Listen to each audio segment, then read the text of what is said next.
네, 안녕하세요.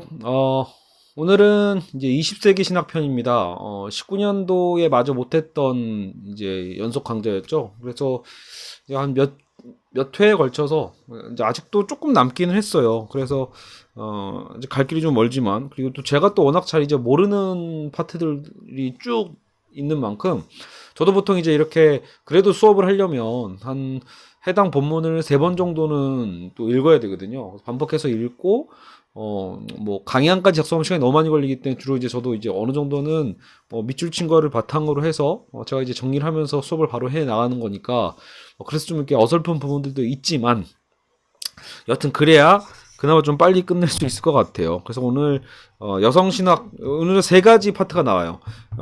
소주제는 억압의 경험 속에 내재하시는 하나님. 그러니까 우리가 지금 20세기 신학을 이제 기억하시는 분들은 이 책의 가장 큰 장점이 뭐였죠?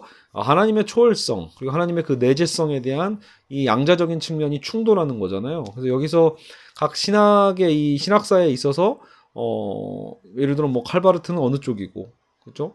몰트만은 어느 쪽이 좀 강하고 이런 것들 계속 우리가 지금 구분을 하고 있잖아요. 그래서 오늘도 이제 소제목을 보면 예측 가능하시겠지만 억압의 경험 속에 내재하시는 하나님이에요. 그래서 그러니까 내재성의 이제 측면이 강할 것이고 그렇다면 당연히 초월성에 대한 부분들이 문제가 있는 신학들이겠죠. 그래서 오늘은 3가지를 살펴보게 됩니다. 그래서 하나는 제일 처음이 뭐죠?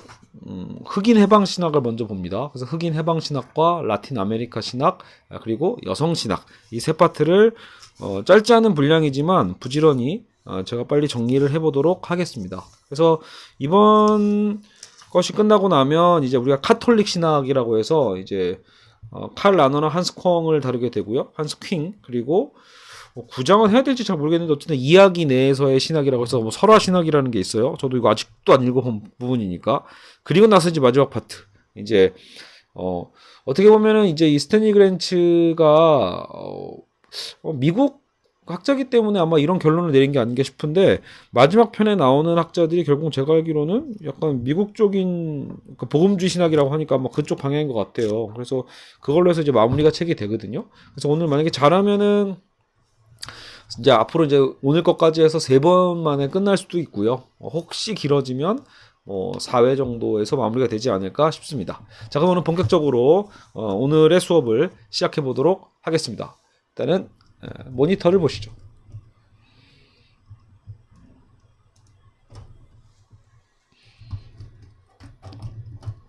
네, 잘 보이시나요?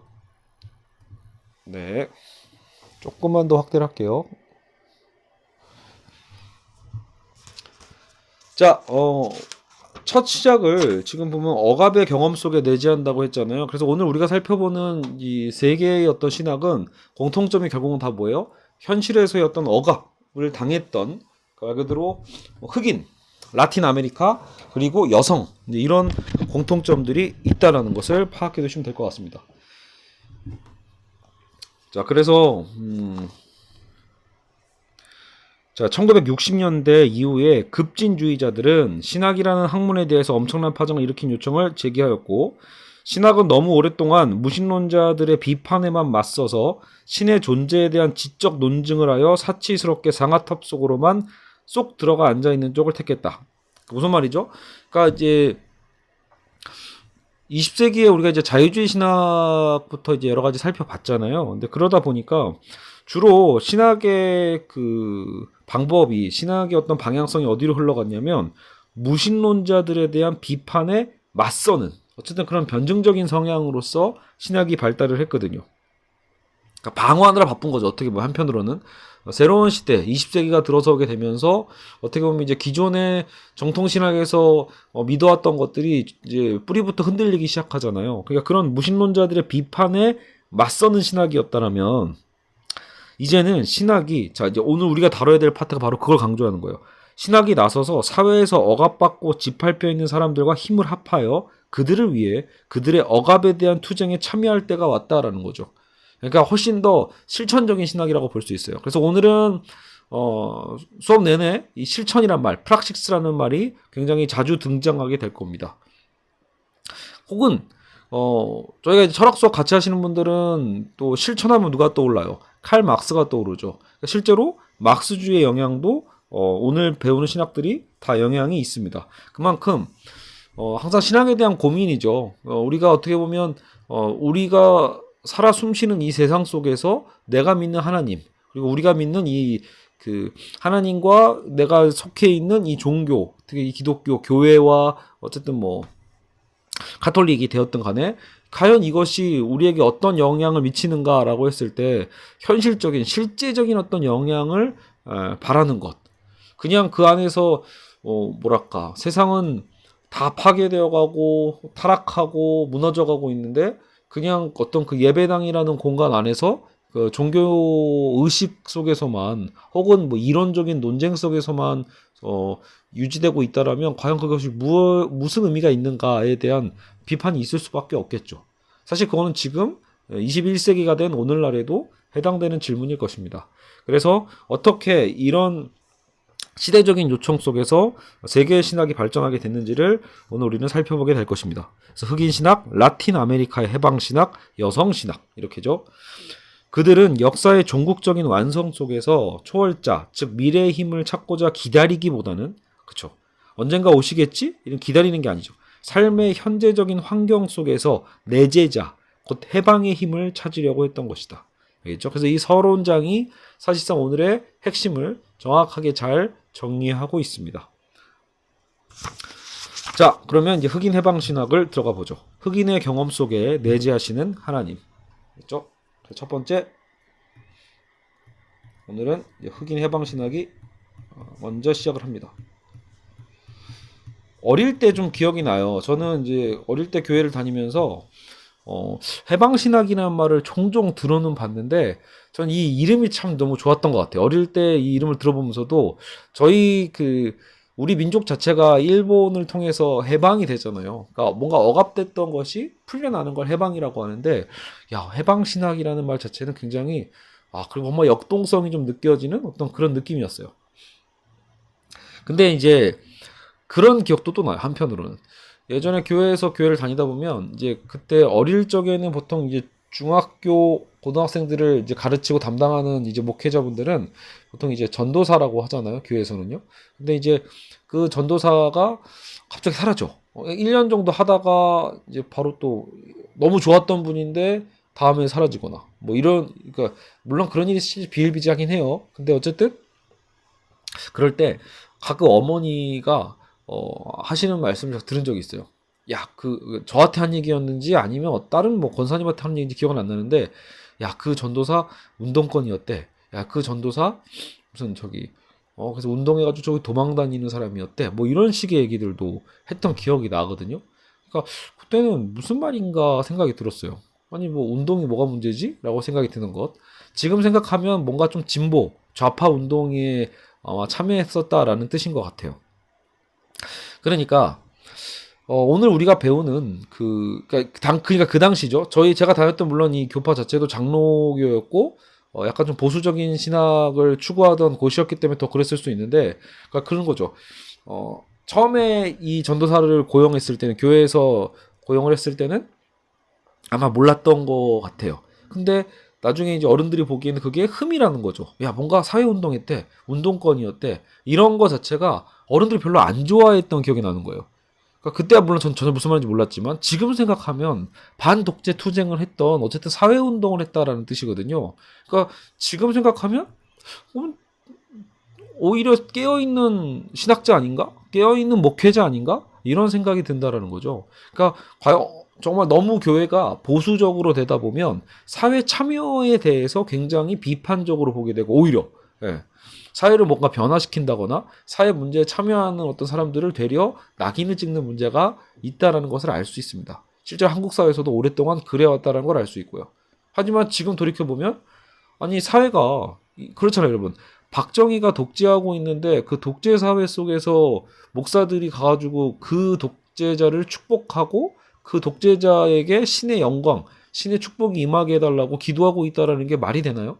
그런 부분에 대해서 당연히 말 그대로 이제 그 가슴이 뛰는 젊은 목회자들 입장에서는 당연히 그런 자신의 현실, 자신이 공부하고 있는 이 기독교 신학과 그리고 이 세상의 현실과 갈등이 생겼을 수밖에 없겠죠. 그래서 누군가는 적극적으로 사회운동을 하면서도 자신이 믿는 그 하나님과의 접촉점을 찾기 위해 노력했을 것이고, 누군가는 사회는 사회대로 돌아가되 하나님의 길은 다른 곳이다라고 생각하면서 그냥 교회 안으로 침참해 들어가는 더 타협해가는 목회자들도 있었겠죠. 그러니까 저는 당연히 전자가 더 의미가 있다고 봅니다. 여하튼 그러니까 지금 흑인 해방신학을 읽어가면서 그런 생각이 들더라고요. 어릴 적의 기억이요. 그러니까 오늘 우리가 살펴보는 신학들은 굉장히 역동적이고 굉장히 사회 참여적인 신학이다라는 것을 염두에 두시면 되겠습니다. 자, 당연히 여러분 흑인 해방 신학이라고 하니까 어느 나라 얘기겠어요? 주로 미국이겠죠. 그래서 미국에 사는 아프리카계 사람들이 노예 시대부터 시작되어 그 뒤에 있었던 사회적 경제적 억압을 통해 나온 그들의 경험은 흑인 영가라는 매체를 통한 표현 등의 독특한 종교적 전통을 낳았다. 그래서 이제 미국 내에 이제 흑인들의 어떤 이 신앙생활에 대한 이야기이기도 합니다. 흑인 영가 아시죠? 그래서 이제 진짜 저도 개인적으로 흑인 영가라고 표시된 그 찬송가 중에서도 그런 곡들이 있잖아요. 전 굉장히 좋아했던 것 같아요. 그러니까 정말 우리나라가 왜 아리랑을 부르면 어떤 한이 딱 서려 있는 것처럼 흑인 영가를 부르다 보면 정말 이 흑인들의 억압, 그때 상황의 고통 이런 것들이 굉장히 이 노래 선율에 잘 배어 있죠. 자, 어쨌든 흑인 신학은 부분적으로는 디트리 보네포에 대한 관심이 재현되면서 탄생된 것이다. 그러나 보네포에게서 영감을 구하려고 했던 학문적 신학자들의 급진주의적 신학과는 달리 흑인 신학은 세속적인 문화의 지적 문제들에 대해서는 관심이 없었고, 자, 지적 문제에 관심이 없었고, 대신 미국에 사는 흑인들의 경험이라는 현실에 관심을 뒀다. 알겠죠? 그러니까 결국은 오늘 우리가 배우는 신학들은 다 현실 경험이라는 거. 그러니까 대비가 계속 될 거예요. 이론이냐, 지식이냐, 그걸 넘어서서 현실에 참여해야 된다는 얘기. 그들은 흑인 사회의 진보라는 목표를 위해서 이것을 어떻게 성경적 이미지를 활용해야 되는가를 골몰했던 거죠. 흑인 신학과 해방 신학자들, 모든 해방 신학의 특징은 이제 어쨌든 상황주의죠. 상황화적 정향을 보이고 있다. 그래서 명상이 아닌 행동에 초점을 맞추는 것, 실제 본질에 대해 성찰하는 것보다는 이 세계를 변화시키는 것. 알겠죠? 그러니까 지금 요게 포인트입니다. 이론, 지식 이런 것보다는 뭐가 더 중요하다? 말 그대로 현실, 상황, 행동 이것들이 중요하다는 거죠. 그러니까 흑인의 경험 이건 거예요. 이론과 지식보다도 여기서 뭐보다 흑인 신학이니까 흑인의 경험이라는 게 주로 뭐겠어요. 근데 억압된 경험일 거 아니에요. 여기에 포커스를 맞추는 거죠. 그래서 신학의 배경과 근원이란 면에서 차이를 보이는데 라틴 아메리카의 많은 신학자들은 유럽에서 신학 훈련을 받은 로마 카톨릭 사상가들이었다. 무슨 얘기냐면 지금 우리는 흑인 해방 신학을 얘기하고 있잖아요. 좀 이따 배우는 라틴 아메리카 신학은 그래서 주로 카톨릭 신학자들이 많아요. 카톨릭 신부님들. 그런데 미국 같은 경우에는 북미는 개신교였잖아요. 그러니까 카톨릭보다는 개신교적 현상이었죠. 그래서 그들의 저술은 그들 스승이 지지하던 자유주의나 신정통주의와 관련되어 있음을 보여준다. 아무래도 영향이 그렇게 넘어왔으니까요. 자, 흑인 신학의 기원과 발전. 흑인 신학은 1960년대라는 특정한 역사적 상황으로부터 나왔다. 자, 60년대가 어떤 상황이었는가? 그래서 민권운동의 화신이 되었던 마틴 루터 킹. 이거 모두가 아시죠? 마틴 루터 킹 목사와 또 유명한 더 급진적인 사람이 있어요. 말콤 X라고. 말콤 X. 그래서 흑인 민권운동이 막 격화됐을 그 시점에서 파생이 됐겠죠. 68년에 때 아닌 암살을 당했다. 마틴 루터 킹이요. 그는 사회적 추앙을 받았던 흑인 신앙 공동체 유일무이한 대변자였죠. 그리고 이제 제가 아까 과격파였던 말콤 X도 얘기를 했고요. 그러니까 이런 시대적 분위기. 60년대 후반에 흑인들의 민권운동이 막 활발해지는 시대와 이 해방신학이 맞물리겠죠. 해방신학의 발전이. 첫 발전 단계는 1966년에서 70년이라고 봅니다. 백인 개신교에 대한 흑인 교회들의 예속이 끝났음을 보여주었다. 확실히 교회 신앙을 믿더라도 백인 교회에 예속되어 있었을 거 아니에요? 그래서 첫 발전 단계는 백인 개신교에 대한 흑인 교회들의 예속이 끝났고, 두 번째 단계는 전문 신학자들이 이 문제에 진출하게 되면서 그 초점이 흑인 교회로부터 학문 연구기관으로 옮겨졌다. 그래서 학문적 논쟁은 그 이유가 되는 거죠. 흑인 신학의 타당성과 목표에 대해 백인 학자들과 열띤 토론을 벌이게 되었다. 자, 그리고 한 10년이 지나서 1977년쯤 이게 세 번째 단계로 넘어가는데, 당시 미국에는 보수주의가 다시 출현해요. 보수주의가 한창 강화됐을 때. 왜냐면 여러분 그 경제사적으로 봤을 때도 1970년대 후반부인가 80년대 이미 그 대처리즘과 레이거노믹스의 시작점이거든요. 그러니까 보수가 세계적으로 강화되는 시점이에요. 몇몇 흑인 신학자들은 그들이 벌이고 있던 내부에서의 토론이 학문적으로 아무런 결실이었음을 지각하게 되면서, 아까 두 번째 단계가 뭐였죠? 학문적인 토론 관계였잖아요. 막 논쟁. 근데 이제는 77년부터는 이제 이게 의미가 없구나. 학문적인 얘기만 하는 것보다는 해방운동으로 가자. 아예 역동적인 하나의 신학적 운동으로 바뀌는 거죠. 이런 흐름이 있다. 자, 그래서 초기의 목소리.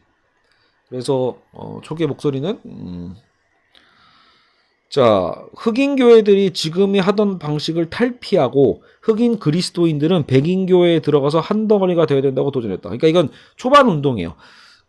이 흑인 운동에 있어서 초반에는 이건 오히려 좀 그죠? 교회적이죠. 하나가 되는 것. 흑인 백인 구분하지 않고 한 덩어리가 되어야 된다.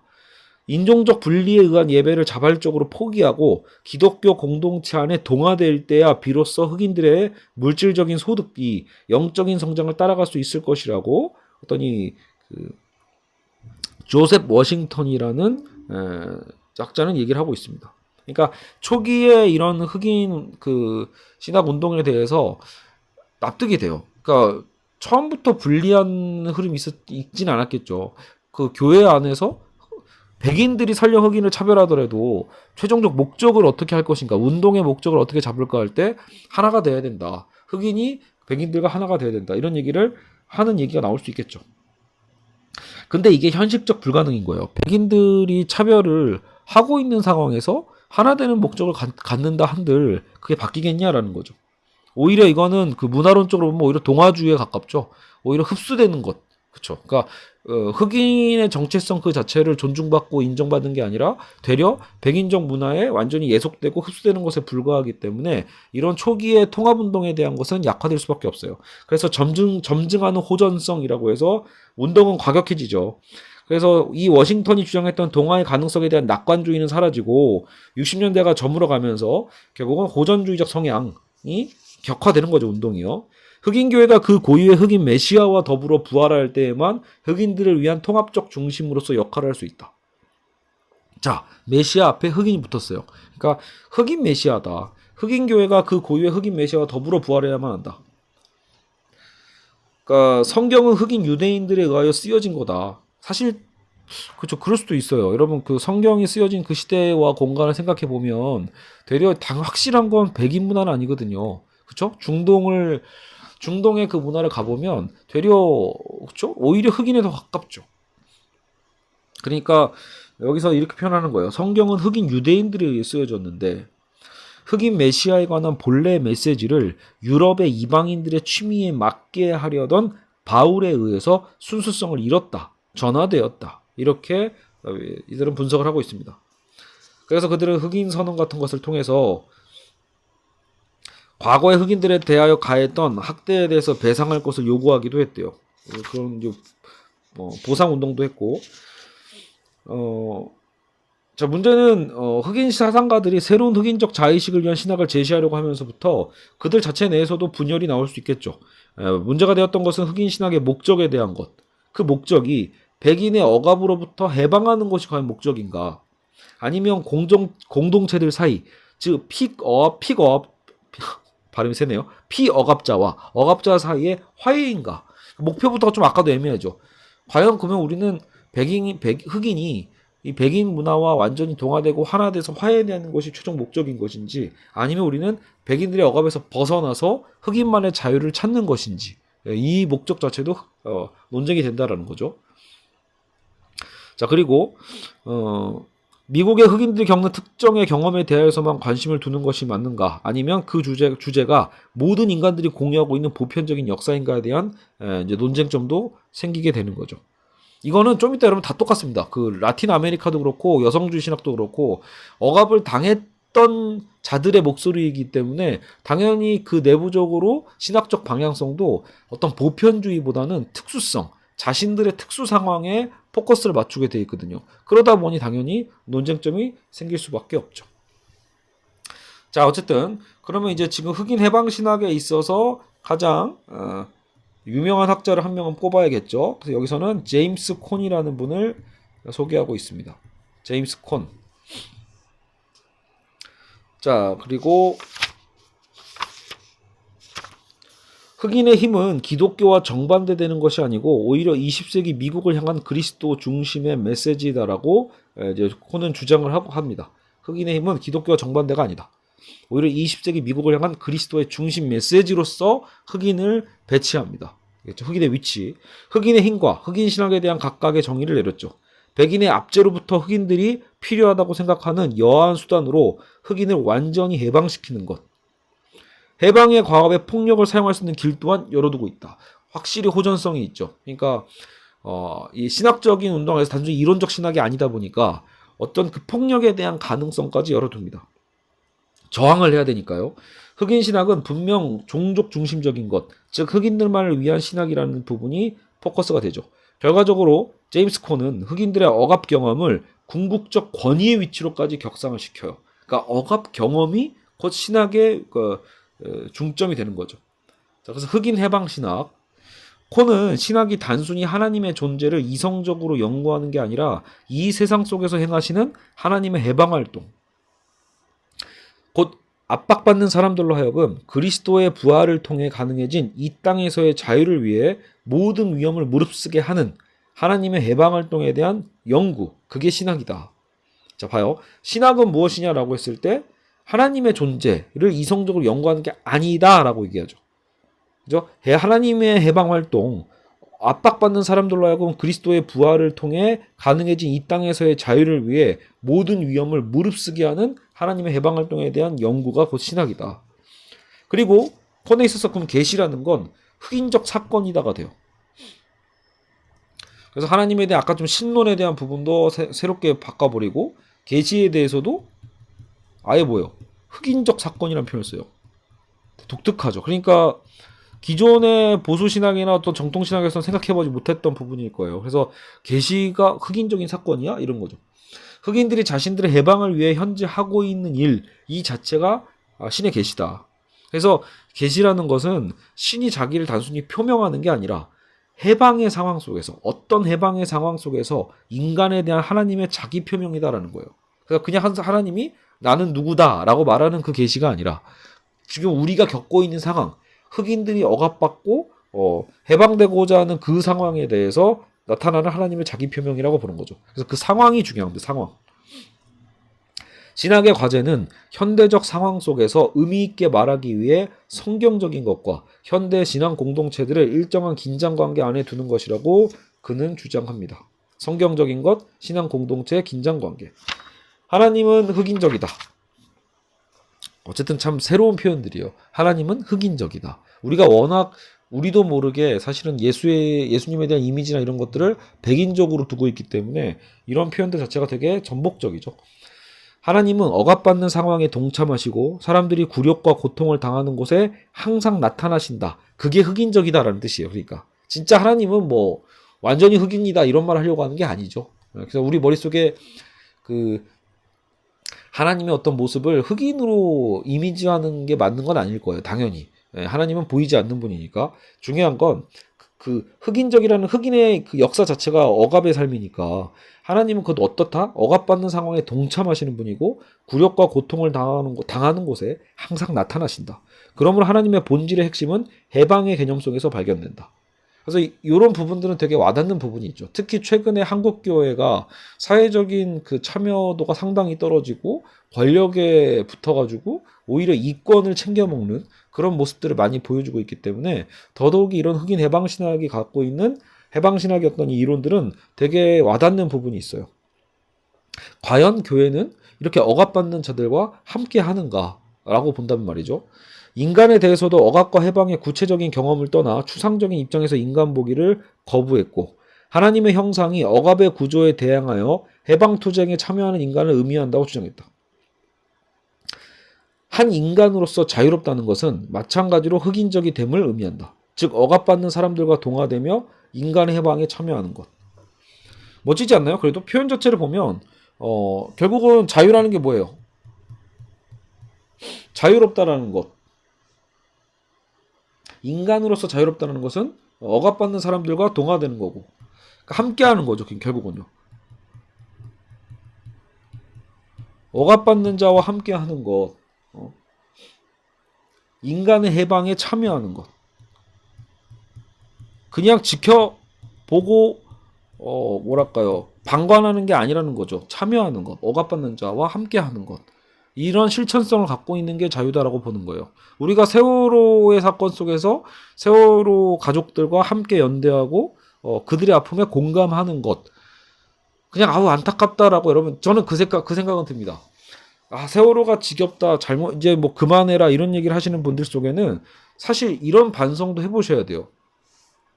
실제로 어떤 행동도 하지 않는 분들이 더더욱이 거기서 그런 표현을 그렇게 바뀌기가 쉽습니다. 자, 사건이 일어나면 모두가 다 안타까워하는 건 똑같은 마음이잖아요. 세월호 사건이 일어났을 때 모든 국민이 안타까워하죠.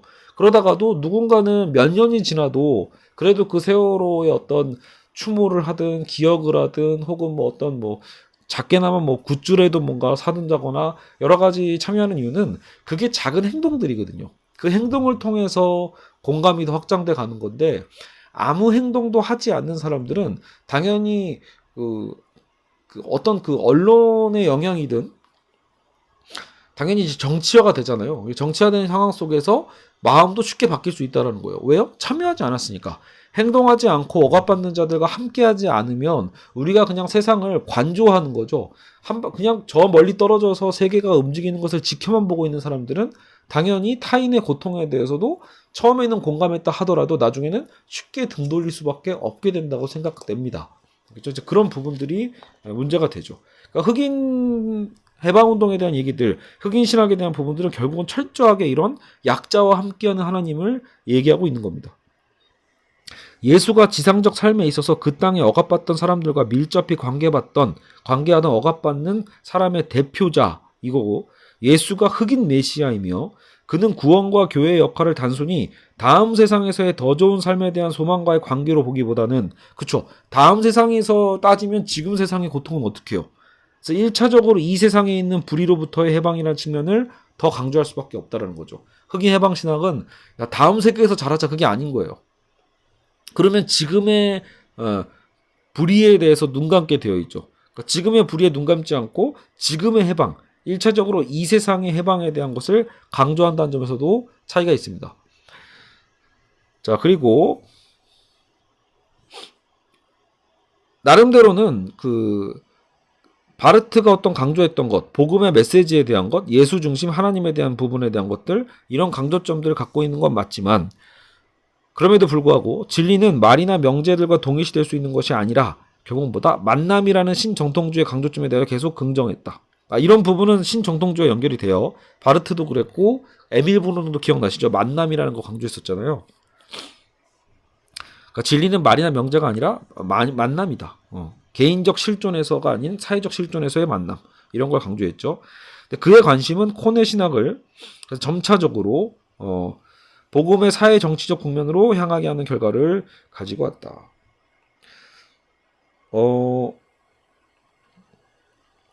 자, 그래서 복음의 사회 정치적 국면으로 향하게 됐다. 이건 뭐 큰 차이가 없죠. 내재성과 초월성에 대한 개념 한번 살펴보죠. 결과적으로 흑인 신학은 하나님의 내재성을 강조하는 특징을 가지게 된다.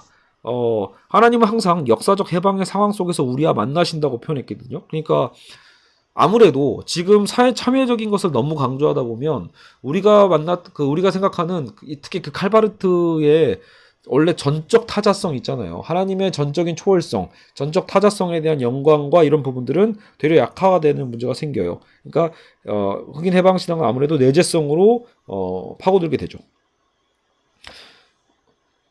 초월이란 말 자체를 당연히 부정하지는 않았겠죠. 초월이란 무한자에 의하여 정의되는 바 해방을 위한 투쟁에 나선 인류의 목적을 가리킨다. 그러니까 초월이란 말 자체를 부정하진 않아도 초월에 대한 정의 자체를 좀 바꿔버리는 거죠. 또 해방을 위한 투쟁에 나선 인류의 목적을 초월이라고 본다라는 거예요.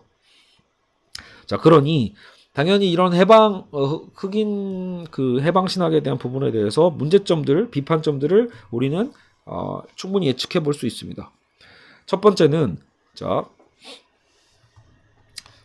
당연히 뭐겠어요. 너무 사회 참여적이고 흑인에 대한 현재적 상황에 대한 이야기를 하다 보니까 아무래도 이제 이 비판점 첫 번째로서는 너무 인간 중심적이라는 거죠. 신학자들은 그들의 과업이 자신들이 속한 인종적 공동체에만 국한되는 것이 마땅하다고 공개적으로 주장했다. 그러니까 그들 흑인 공동체들에 대한 문제, 그들의 사유에 대한 얘기만 하다 보니까 하나님의 영광과 하나님의 초월성에 대한 개념보다는 그들의 삶에 대한 부분에 대한 포커스를 많이 맞출 수밖에 없죠. 또한 경험이라는 것이 신학의 중심이 됐다라는 것. 초기에 자유주의에 나타났던 특정적 방법론을 그대로 반영하게 되었으면 말할 것도 없다. 그래서 자유주의 신학의 측면과 연결될 수밖에 없죠. 보편적인 인간의 경험을 그 규범이라고 하지 않고 억압이라는 용어들로 묘사된 바 흑인 공동체가 가지고 있던 구체적 경험을 그 규범이라고 한 것이다. 그러니까 그들의 흑인 경험이 아예 규범이 되는 거예요. 모든 것들을 규정하는 규범으로 작용하게 되니까 그게 모든 중점이 되죠. 그렇다면 전통적으로 사용되던 신학적 범주들 뭐가 있어요? 하나님, 그리고 죄, 구원 이런 것들, 고전적 신학을 아름답게 장식하던 영적 우주적이며 보편적인 인간적 형판과는 대조적으로 정치, 경제, 사회적 의미뿐만 아니라 좀 더 구체적으로는 인종적 용어들로 표현되게 된다라는 거예요. 그래서 아마 신학에 대한 보편성이 확실히 훼손되게 되는 문제가 생깁니다. 자, 그리고 지금 세 번째 가장 큰 결함으로 보고 있는 건 뭐냐면 결국은 내재성과 초월성에 대한 균형이 무너져 버렸다라는 거예요. 결국 내재성으로 기울었다죠. 내재로 기울었다. 그 내재성 개념을 너무 격상시킨 나머지 신의 초월성까지 그 그늘로 가려버리게 되어서 한쪽으로 기울어진 신학을 낳고 말았고 초월성 개념 자체가 없는 건 아니지만 아까도 제가 말씀드렸듯이 재정의한 거죠.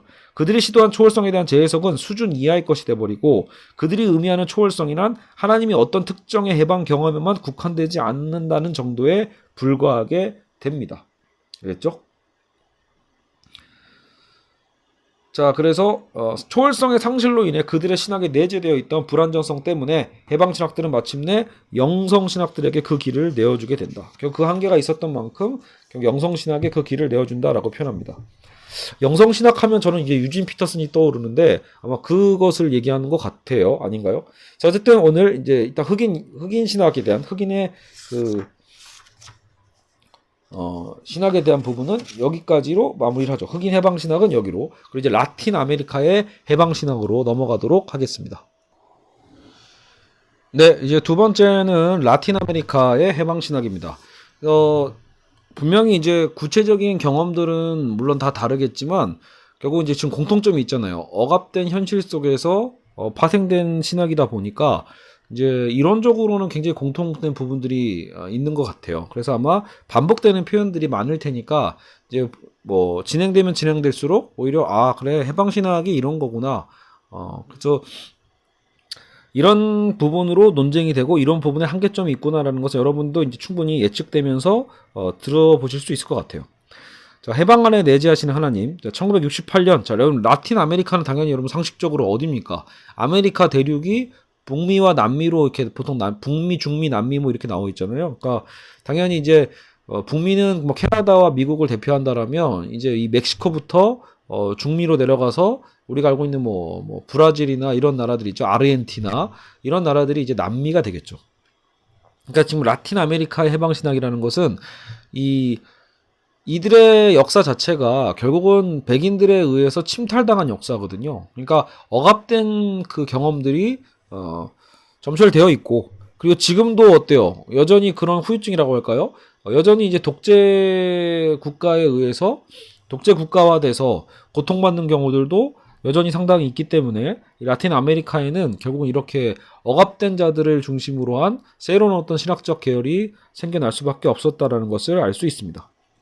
그래서 1968년 콜롬비아의 메데인시에 모인 라틴 아메리카 주교들은 한 신학적 혁명을 주도했다. 그래서 아까도 얘기했지만 이제 남미 쪽은 카톨릭이 주로 영향을 미쳤기 때문에 카톨릭 이제 신학이 발전하게 됩니다.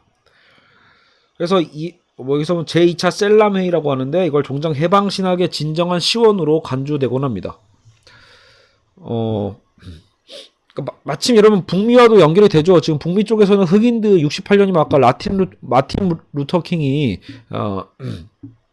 민권 운동을 하다가 시해된 해기도 하잖아요. 암살당한 해기도 하잖아요. 그러니까 이 시점이 전반적으로 다 어떤 역동성이 있었던 시대라는 걸 알 수 있어요. 그리고 또 참고로 여러분 유럽에서는 68혁명이 일어났던 해기죠. 그리고 1971년에 드디어 이제 페루의 신부예요. 구스타보 꾸티에레즈라는 신학 교수가 쓴 해방신학이라는 책이 이제 결국은 이런 해방신학에 있어서의 어떤 바이블처럼 교과서가 되는 거죠. 그리고 자 여기 이런 표현이 있어요. 하나님은 가난한 자를 선호적으로 택하신다. 선호한다 할 때 그 선호적. 하나님은 가난한 자를 선호적으로 택하신다.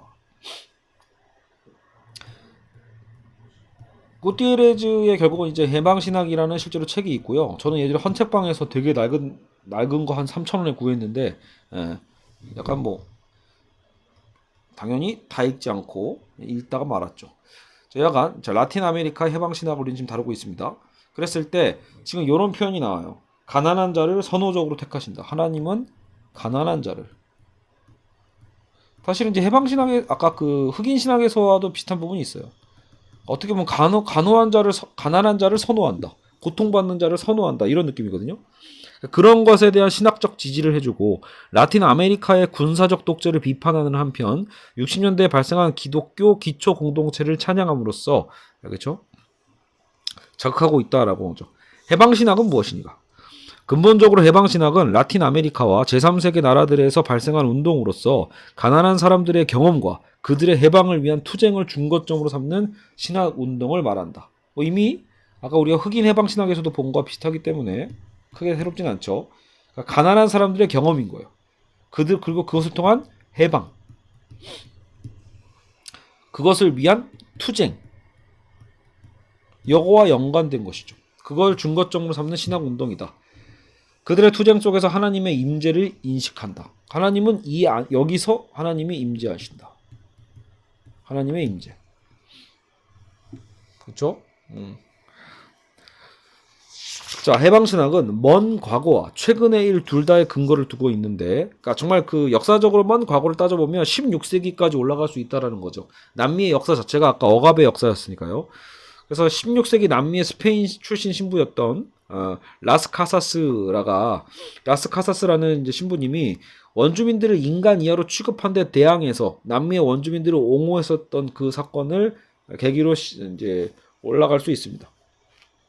당시 스페인 황제에게 남미의 원주민들도 하나님의 형상으로 창조된 인간들이기 때문에 마땅히 존중해야 되고 공의로 대우해야 된다는 것을 역설했다라는 거죠.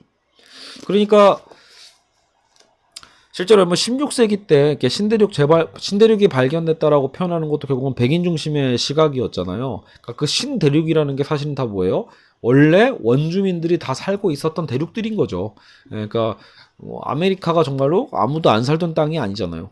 그러니까 결국은 백인들의 시점에서 쓰여진 역사들이죠. 거기서 그러니까 그들 중심으로 보다 보니까 여기서 발견된 원주민들을 인간으로 볼 것인가 아닌가에 대한 되게 치열한 논쟁들이 있었다라고 하거든요. 그만큼 얼마나 백인들이 우월의식을 갖고 있었는지, 그것이 또 세계사적으로 얼마나 큰 부작용들을 만들어냈는지는 자명한 일입니다. 자, 해방신학에 좀 더 가까운 뿌리는 그러면 어디냐? 멀리 올라가면 16세기지만 가깝게는 20세기 중반이 되는 거죠. 그래서 60년대에 몰트만의 희망의 신학과 밀접하게 관련된 소위 정치신학이라고 알려진 신학적 발전이 유럽에서 나타났다. 우리가 이제 희망의 신학에서 몰트만을 다뤘었고, 또 이걸 또 계기로 정치신학적인 어떤 정치신학 한 신학적 발전이 유럽에서 나타났다.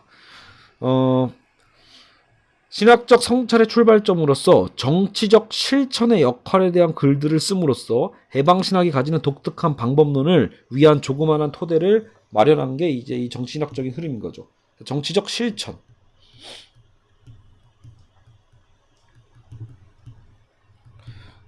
그래서 여기서 이제 프락시스라는 얘기를 쓰는 거죠.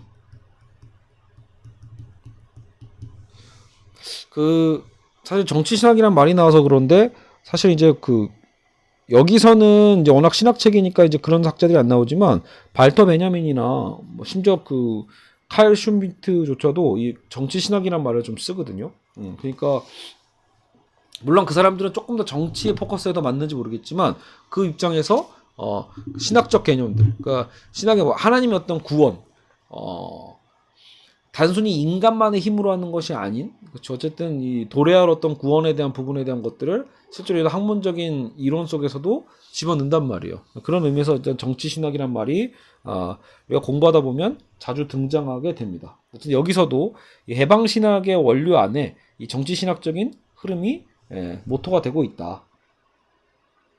자, 그리고 뭐 여기 제2차 바티칸 공의회가 62년에 있었는데 이제 그것도 영향이 미쳤다라고 보고 있고요. 세 번째 또 근원은 라틴 아메리카의 구체적 상황이다. 5, 60년대가 그 지역의 빈곤을 없애기 위한 적절한 어떤 수단으로서 제시된 경제개발의 개념이 잘못되었다고 하는 깨달음. 그래서 엄청 빈곤해진 거죠, 오히려. 그러니까 잘 살기 위해서 어떤 경제정책을 했는데 그것이 다 대부분 맞아떨어지지 않은 것이고 그 빈곤층 사람들 자신이 먼저 나서야 된다고 주장하게 돼요. 현실을 깨닫게 해준다는 의식화라는 프로그램에 참여하게 됐다. 이거 약간 그러니까 막스주의가 떠오르죠. 그러니까 그냥 뭐 나라님들이 알아서 다 하겠지 이런 게 아니잖아요. 그러니까 그들이 잘못해서 벌어진 여러 가지 일들이 있는데 거기에 대해서 그냥 수동적으로 받아들이는 게 아니라 결국 빈곤층 사람들 자신들이 먼저 나서야 되는 것, 현실을 제대로 인식하기 위한 의식화의 어떤 흐름들이 이제 시작이 된 거죠. 60년대와 70년대에는 특별히 가혹한 몇 정권이 권력을 장악함으로써 독재 세력이겠죠. 결국은 이렇게 뭔가 의식화 운동을 하고자 하는 사람들의 노력을 억압하는 자들이 또 나올 수밖에 없죠. 당연한 거예요. 우리 한국 사회 흐름에서도 있었잖아요. 그러니까 뭔가 계급 의식을 하려고 하고 사회적인 부조리를 뭔가 깨달으려고 하면 결국 그것을 억압하는 세력이 나올 수밖에 없습니다. 그게 기득권이라는 거죠. 그래서 특히 난민 쪽에서는 훨씬 더 심각했던 것 같아요. 그래서 그런 운동들까지 다 아주 좌익 운동뿐만이 아니라 온건한 운동까지도 말살하는 역사가 있었고 수천의 정치적인 행동주의자들이 실종되거나 고문 살해를 당했다라고 합니다. 여러분 뭔가 이게 우리나라도 이 약소국가의 지위를 거쳐왔잖아요. 그렇기 때문에 사실 굉장히 공감되는 부분들이 많이 있어요. 제2의 폭력을 불러와서 결국은 혁명운동들이 일어날 수밖에 없고 그러니까 폭력에는 폭력으로 대항하게 되는 거죠. 해방신학의 대부분은 이러한 혁명적 상황과 그 안에서 그리스도인들이 무슨 역할을 해야 할 것인가에 대한 반성이다. 그래서 해방신학이 사실상 이제 그냥 단순히 신학적인 그 이론적 운동이 아니라 정말로 어떤 정권을 타도하는데 당시 어떤 독재 정권이 있다라면 정권 타도 운동에 폭력적으로 개입할 수 있다라는 거죠. 폭력. 이것을 용인하는 혁명가와 같은 그래서 신부님들이 있었나 봐요. 그래서 여기서는 미구엘 데스코토와 에르네스토 카르데달을 포함한 몇몇 해방주의 사제들은 그러한 행동을 금하라는 교황 요한 바오로 2세의 명령에도 불구하고 마르크스주의적인 산디니스타 정부의 관료로서 일한 적도 있다라는 거예요. 그러니까 적극적으로 정치에 개입했다라는 거죠. 신부님들이. 왜 그랬겠어요?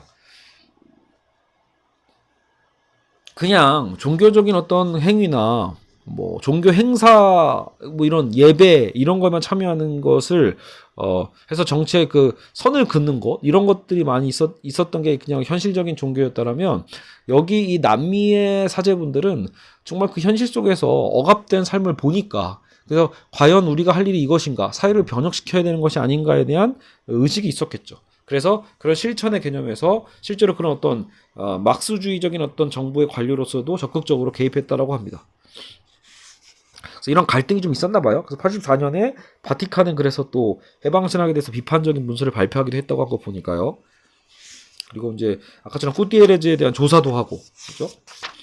우려를 했던 거죠. 어쨌든 해방신학자들을 살펴보죠.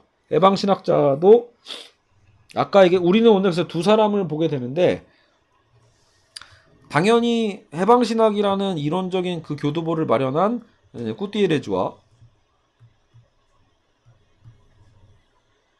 구스타보 꾸띠에레즈, 두 번째는 이게 이제 카톨릭 신학자만 있었던 게 아니래요. 그래서 이 감리교, 이건 개신교 쪽으로 들어가겠죠. 그러니까 감리교였던 보니노 라는 또 신학자가 있었대요. 그러니까 여기 아까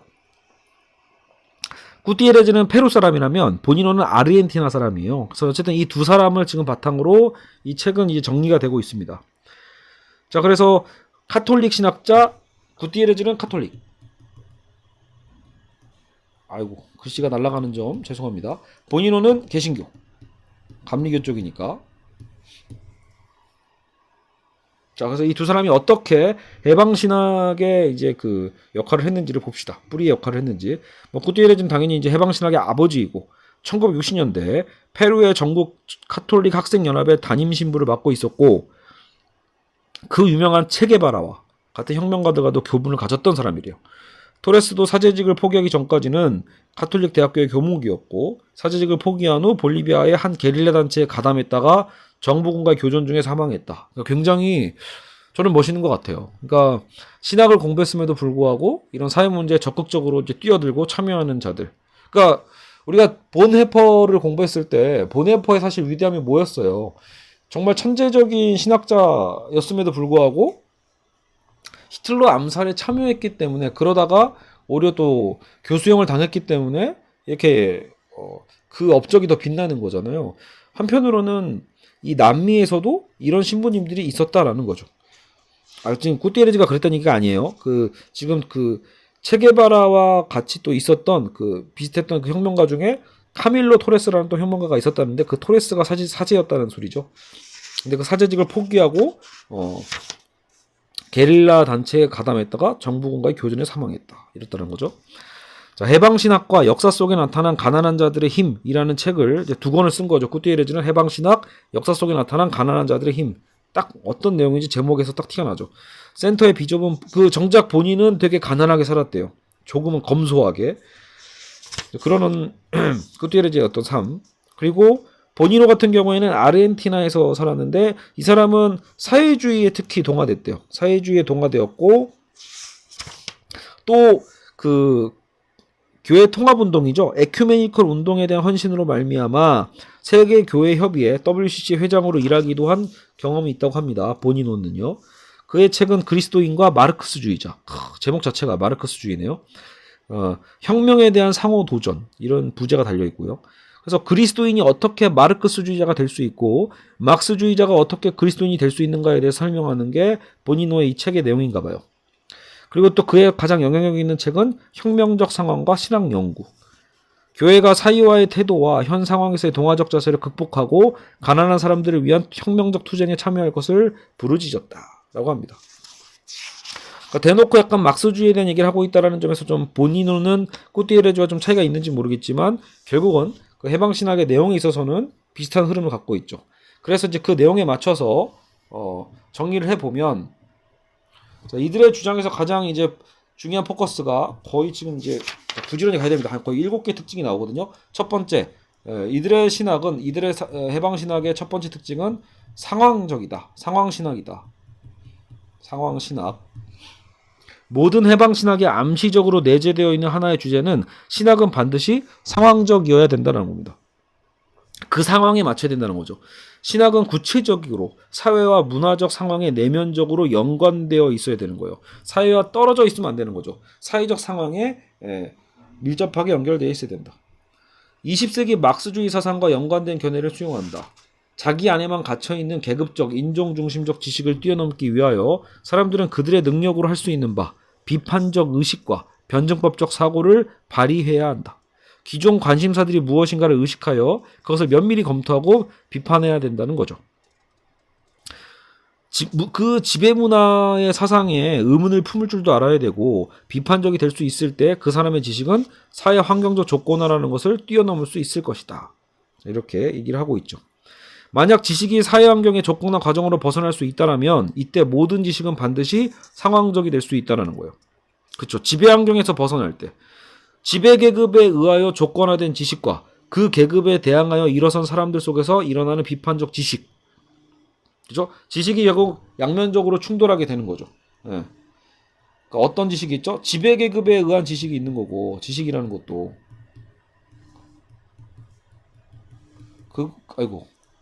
지배 계급에 의한 지식과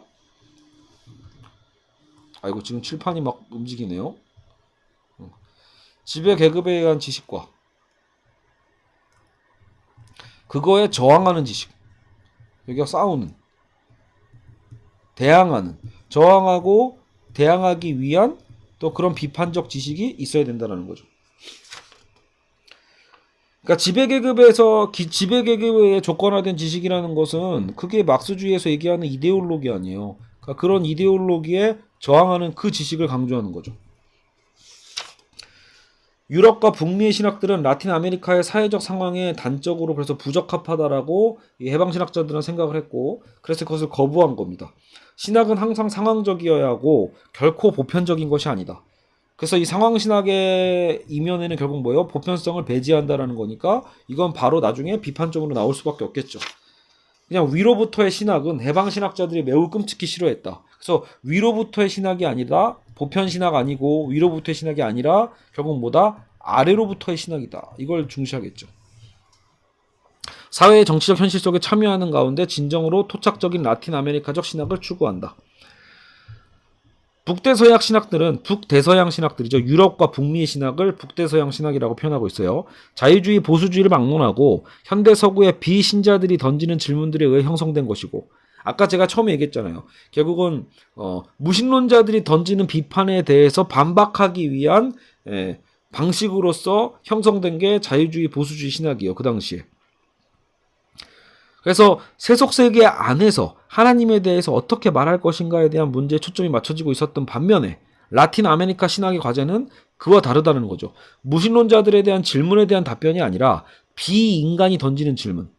여기서 말하는데 비인간은 뭐냐면 오히려 그 나쁜 놈 독재자 뭐 이런 게 아니라 인간적 대접도 받지 못하는 약자들을 얘기하는 거예요. 그들의 상황을 얘기하는 거죠. 현 사회 체제에 의해서 인간 취급을 받지 못하는, 그죠? 착취받는 계급, 무시당하는 소수 집단, 그들이 던지는 질문에 의해 조건되어지는 것이 진정한 신학이다라고 본 거예요. 그러니까 아래로부터의 신학이고 억압된 자들이 던지는 질문의 신학인 것이죠. 아까 보니노 같은 경우에도 마르크스주의를 채택해서 그들의 상황 안에서 그들의 신학에 맞게 개조할 권리가 있음을 옹호했습니다. 교회 지도자들은 해방신학의 그러한 기본적 전제 때문에 교회의 분열로 가지는 않을까 걱정하지 않을 수는 없었겠죠. 오늘날 실제로 아무도 모든 신학적 논의의 상황성이라는 전제에 의해서 의문을 가지지는 않는다. 어쨌든 그런 상황주의 신학에 대한 특징을 우리는 지금 첫 번째로 살펴봤습니다. 두 번째, 그리고 그것은 라틴 아메리카의 빈곤의 상황과 또 연결이 되죠. 그래서 해방신학의 중요한 주제 중에 두 번째 주제는 바로 빈곤에 대한 상황입니다. 이 빈곤은 만연되어 있었고 외적 요인에 의하여 부과된 것입니다. 소수의 권력과 극한의 부를 유지시키기 위해서 사회의 구조를 만들어간 결과라고 본 거죠. 꾸띠에레즈는 교회가 그러한 고유의 영향을 가지고 전통적으로 체제 질서를 지지하는 데 기여해왔고, 그러니까 당시에 그래서 그 교회가 제대로 된 역할을 한 게 아니라 잘못된 그러니까 결국 뭐겠어요? 그 억압된 구조 아니에요. 사회적으로 억압되고 잘못된 그 구조를 오히려 기성교회가 오히려 지지하고 있었던 셈이에요. 그래서 그런 것에 대한 비판을 꾸띠에레즈가 한 거고, 체제의 질서를 지지하는 데 기여해왔다라는 것을 비판한 거죠. 그래서 교회가 스스로에 대하여 주장하는 것과 반대로 교회는 사회 정치적 참여에서 중립적이 아니라 항상 압제자들의 편을 택했고 이제 와서야 그 입장을 바꾸려고 있다는 것에 대한 비판입니다. 아까 제가 처음 말씀드렸듯이 아까 그 한국의 교회도 그래 왔다라는 거죠. 한국의 교회도 항상 보면 박정희가 됐든 전두환이 됐든 그냥 항상 권력자들 편에 붙어가지고 오히려 어떻게 하면 그저 교회를 국가 권력화할 수 있을까에 대한 포커스만 맞춰왔던 것들이 교회가 그런 역할들을 많이 해왔다는 부분과 같은 비판이죠. 자, 어쨌든 빈곤의 그럼 이유는 뭐냐라고 할 때 빈곤의 이유의 첫째는 라틴 아메리카나 유럽이나 북미 국가들 그리고 다국적 기업들에 의하여 부과된 경제적 의존이라는 외적 상황, 그리고 과두 정치와 군사 정권에 의해 영속화된 제도화된 폭력이라는 내적 상황. 그래서 빈곤이 왜 생겼냐라고 할 때 외적인 문제도 있고 내적인 문제도 있다라는 거예요. 어떤 다국적 기업이죠. 어떤 다국적 기업이면 국가를 초월하는 거니까 그런 다국적 기업이나 어쨌든 강대국들에 대한 어떤 의존, 거기에 대한 어떤 의존이라는 외재적 효과나 아니면 이제 독재자다라고 하는 내재적인 문제나 이런 내외적인 문제가 다 존재하고 있다라는 거예요. 결국은 그리고 이 구테레즈나 이런 사람들에 대한 분석에 의하면 결과적으로는 이 남미의 빈곤이 결국은 또 다른 신식민주의 아니냐라고도 보고 있는 거예요. 옛날에는 대놓고 그냥 총각 칼로 지배했다라면 지금은 독립했다 하더라도 결국은 이런 강대국, 외국 기업들의 지배 아래 신식민주의 안에 빠져 있다라고 보는 거예요. 그러니까 어떻게 보면 빈곤을 벗어날 수가 없죠. 식민주의라면 어차피 그 식민성을 계속 유지하려고 할 테니까요. 라틴 아메리카의 저개발은 북쪽의 발전이 가지는 어두운 면이다. 북쪽은 어디를 얘기하는 거죠? 미국과 캐나다를 얘기하는 거죠. 유럽을 얘기하는 거죠. 그러니까 유럽의 발전의 이면에 뭐가 있다? 라틴 아메리카의 저개발이 사실 희생되어 온 거예요. 여러 가지 자원이 됐던 노동력이 됐던 북쪽의 개발은 제3세기의 저개발을 발판으로 이루어진 거다라는 비판. 여러분 이거는 우리가 세계화 공부할 때도 되게 필수적으로 중요한 부분이죠. 그러니까 과연 부자 나라들은 그들이 부자가 될 만한 자격을 갖고 있어서인가? 사실 그 이면에는 오히려 가난한 나라들의 착취가 있었던 거 아닌가? 이런 비판들이 항상 있거든요. 그래서 구테레즈는 자본주의 대국들, 특히 가장 막강한 미합중국 같은 나라가 휘두르는 지배로부터 우리는 해방돼야 된다라고 볼 거예요. 그것이 해방되지 않으면 진정한 해방신앙이 될 수가 없는 거죠. 그래서 그러니까 구테레즈는 자국 내에 대한 해방뿐만이 아니라 미국에 대한 의존관계에 대한 해방도 얘기하고 있습니다. 자, 그리고 물론 그 내부적인 독재 권력도 친인척 관계에 의한 그렇죠? 이 비리들, 인권과 시민의 자유와 기본적인 존엄성을 무시하는 문제들을 또 비판하고 있고요. 어쨌든 국제 자본주의에 대한 산물에 대한 비판도 하고 있습니다. 자본주의의 확산이 결국은 현재 상황에 대한 문제를 가져왔다. 자, 그럼 과연 교회는 정치에 개입할 것인가, 편을 들어줘도 될 것인가, 이런 것에 대해서 고민하는 것이 아니라 해방신학자들에 의하면 문제는 현재의 혁명적 상황에서 어느 편을 택할 것인가에 있다는 거예요.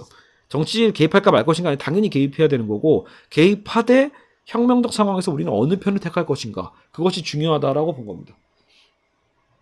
자, 세 번째, 아까 제가 하나님에 대한 우선성을 얘기했잖아요. 가난한 자들에 대한 빈곤에, 근데 이 가난한 자를 하나님이 우선시한다라는 거죠. 하나님의 선호, 하나님의 우선시, 이 개념을 실제로 이들은 도출해냅니다. 그래서 모든 신학과 성교는 가난한 사람들에 대한 우선적 선택에서 시작된다고 봅니다. 가난한 자들이 선치권을 갖는 것이 마땅한 것은 그들이 도덕적으로나 종교적으로 다른 이들보다 낫기 때문이 아니라, 그러니까 가난한 자들이 대체 왜 더 먼저지? 라고 했을 때 그들이 무언가 더 나아서가 아니라 하나님 눈에는 어땠죠? 나중된 자가 먼저 된 자로 보이기 때문이다 라고 하는 겁니다. 그러니까 약자를 사랑하시고 억압된 자들을 해방시켜 주시는 바로 그 하나님에 대한 어떤 그 특징을 더 굉장히 극화시켜 놓은 거죠. 가난은 하나의 수치스러운 사실로서 반드시 제거되어야 되는 것이고 하나님이 몸소 그에 대한 투쟁에 관련하고 계신다. 그는 두말할 것 없이 분명히 가난한 자들의 편에 설 수 있다. 설 것이다. 가난한 자들의 편에 서 있다. 그러나 하나님이 가난한 자들의 편에 있다는 주장의 의미는 대체 무엇일까? 그럼 하나님은 편견을 갖고 있는 걸까요? 이런 이제 반박과 질문이 생길 수는 있겠죠. 아니, 그 하나님이 똑같이 사랑해 주시는 게 아니라 어때요? 누구를 더 사랑하신다. 지금 약간 이런 표현이 되게 되잖아요. 편파적인 사랑 아닌가? 이런 비판이 나올 수밖에 없죠. 대부분의 해방신학자들은 누가 영원히 구원받을 것이고 누가 그렇지 못할까와 같은 방식으로 생각하지 않는다. 그들은 보편적 구원을 믿는 경향이 강해요. 그래서 누군 구원하시고 누군 구원하지 않는다? 이걸 얘기하려고 하는 게 아니라는 거죠. 그냥 가난한 자들에 대한 선호란 하나님이 모든 사람을 사랑하는 건 맞는데 그는 가난한 자들과 동화하며 가난한 자들에게 자신을 계시하고 특별한 방법으로 가난한 자들의 편을 든다는 거다. 그래서 편의 어떤 느낌으로서 얘기하고 주장하고자 한 건 아니다라는 거예요. 보편적 사랑이지만 지금 더 필요로 하는 자가 있을 거 아니에요. 그러니까 그랬을 때 하나님이 무엇을 우선하는가에 대한 얘기겠죠. 그러나 이 우선적 선택이 구체적으로 표현되는 것에 관해서는 역시 논란이 있고, 그렇죠? 혹은 또 무력혁명에 대한 부분에 대해서도 논란이 있죠. 자, 네 번째, 프락시스, 비판적 성찰로서의 신학, 실천이죠. 아까 실천.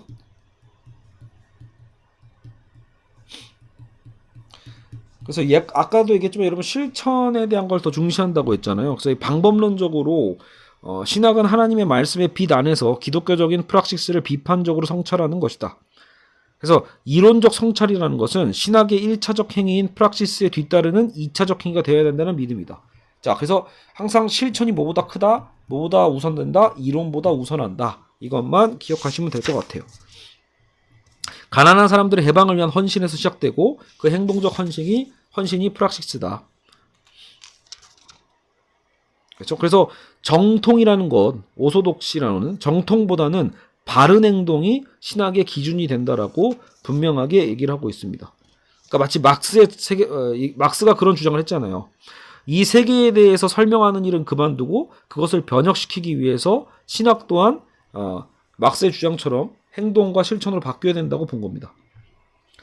우리는 행동이 아닌 사고에 의하여 진리를 찾는 게 아니라 행동에 대한 사고나 반성으로 진리를 찾는 것이다.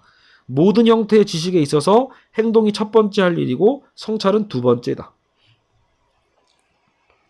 하나님에 대한 지식은 가난한 사람들에 대한 하나님의 자신의 계획에 순종적으로 헌신하는 것에서 그리고 그것을 통하여 오는 것이라고 믿는다. 하나님을 안다고 하는 것은 정의를 위하여 일하는 것에 있어요. 그러니까 하나님을 안다? 그건 곧 뭐예요? 정의를 위해서 일한다. 정의를 위해서 실천한다. 그렇게 얘기를 하고 있죠. 신적 계시와 성경은 해방신학에서 어떤 역할을 하는가? 해방신학에서 계시는 분명히 성경 그 이상이다. 그것은 역사에 나타난 하나님의 해방적 행동의 전반적인 계획을 포함한다. 됐죠? 궁극적인 판단의 표준은 우리가 믿음으로 받아들이고 있는 계시된 진리로부터 말미암는 거지, 그래서 프락시스 그 자체로부터 오는 것이 아니다. 그러나 신앙의 수탁이란 현실에는 초연한 목록화된 진리의 모듬이 아니다. 뭐 이런 표현을 쓰면서 프락시스의 우선성에 대한 얘기를 강조하고 있다 정도만 이해하시면 될 것 같습니다. 자, 그리고 다섯 번째, 신학과 막스주의. 근데 이미 뭐 개수를 쪼개고는 있지만 다 연결이 되고 있죠. 유기적으로요. 그래서 마르크스주의를 제시한다. 그래서 특히 여기서 이제 자본주의 분석이 같이 들어가는 거예요. 자본주의는 본래 악한 것이고 사회주의는 하나님의 나라와는 거리는 멀지라도 이상적인 경제 형태다. 그러니까 하나님의 나라가 바로 사회주의와 같다는 얘기는 아니에요. 하지만 최소한 그 경제 행태는 비슷하지 않을까. 그러니까 자본주의는 아니라는 거죠. 경제 형태는 하나님의 나라와 가까운 것이 오히려 사회주의다. 그래서 새로운 사회주의를 건설하는 것이 그의 이름으로 냉수 한 그릇이라도 주라는 예수의 명령을 선취하는 최선의 길이다라고 꾸띠에르즈는 얘기했다고 합니다. 왜냐하면 우리의 시대에 먹을 것이나 마실 것을 제공하는 것은 하나의 정치적 활동이다. 이 변혁은 반드시 이 사회의 기초가 되고 있는 생산수단의 사적 소유가 급진적인 변화의 방향으로 나아가는 것을 포함해야 된다. 자, 그래서 마르크스를 사회 분석이라는 도구와 사회를 변화시키기 위한 프로그램으로서 이용하는 거죠. 그래서 막스가 뭐라고 했어요? 노동이 인간의 본질적인 정체성의 한 부분이라고 표현했었잖아요. 그런 것처럼 그렇다면 자본주의에서 같이 사람들을 강요하고 본래 충분한 가치 이하의 값으로 그들의 노동에 의한 산물을 팔라고 하는 것, 즉 소외와 착취 아니에요. 노동 착취. 그게 어디에서 일어나죠? 자본주의에서 일어나거든요. 그래서 이거를 비판하는 거죠. 막스의 이론에 연결을 시켜서 그것을 비판하고 결국은 노동자들이 제공한 노동의 잉여가치를 빼앗아서 노동자들을 착취하는 게 자본가죠. 착취와 소외는 결국 계급 사이의 투쟁을 촉발시켜 라틴 아메리카와 같은 극도로 빈곤한 상황에서는 혁명으로 절정을 이루게 된다. 결국은 막스주의의 실현이 어디서 일어난다? 바로 자신들 라틴 아메리카에서 일어날 거다라고 본 거죠. 해방신학자들은 마르크스의 분석이 라틴 아메리카의 불의와 극한의 빈곤이 왜 생겼는지 그 이유를 밝혀준다고 주장한다. 신학의 막스주의 사상을 사용하는 것이 그러니까 지금 꾸띠에르즈 입장에서는요. 옛날 그 교부들이 플라톤과 같은 이방의 철학자들을 또 토마스 아퀴나스가 아리스토텔레스를 이용했던 것과 다를 바가 없다라는 거예요. 그러니까 나름대로 해명을 한 거죠. 아까 제가 어릴 때 경험을 얘기한 것처럼 한국 사회에서도 이런 신학생들이 막스주의에 빠져 있거나 이러면 되게 비판적으로 막 봤단 말이에요. 우리나라는 뭐든지 빨갱이 이론이라는 걸 갖고 있어서 문제시했으니까 말이죠. 근데 꾸띠에레즈도 그런 얘기를 한 거예요. 막스주의를 활용하는 것은 문제될 것이 없다. 왜? 예. 가장 위대한 교부라고 불렸던 아우구스티누스가 플라톤을 신학에 적용했었고 토마스 아퀴나스도 아리스토텔레스를 적용한 것과 다를 바가 없지 않냐라는 거예요. 이론적인 차용인 거죠. 계급투쟁, 프로레타리아의 독재 또는 공산당의 역할과 같은 특징들은 부분적이나마 분석적 이론의 한 파편이다. 모든 수정과 개편이 이루어지면 정의를 추구하는 사랑을 기독교적으로 명료하게 표현하는데 한 몫을 하게 된다. 기독교가 막스주의적 사회주의와 맺는 동맹관계는 연대적 사랑의 근거와 힘에 대한 근본적 차이 때문에 실천의 영역에서 끊임없는 질문을 일으키게 되므로 항상 불편한 동맹관계이긴 하다. 알겠죠?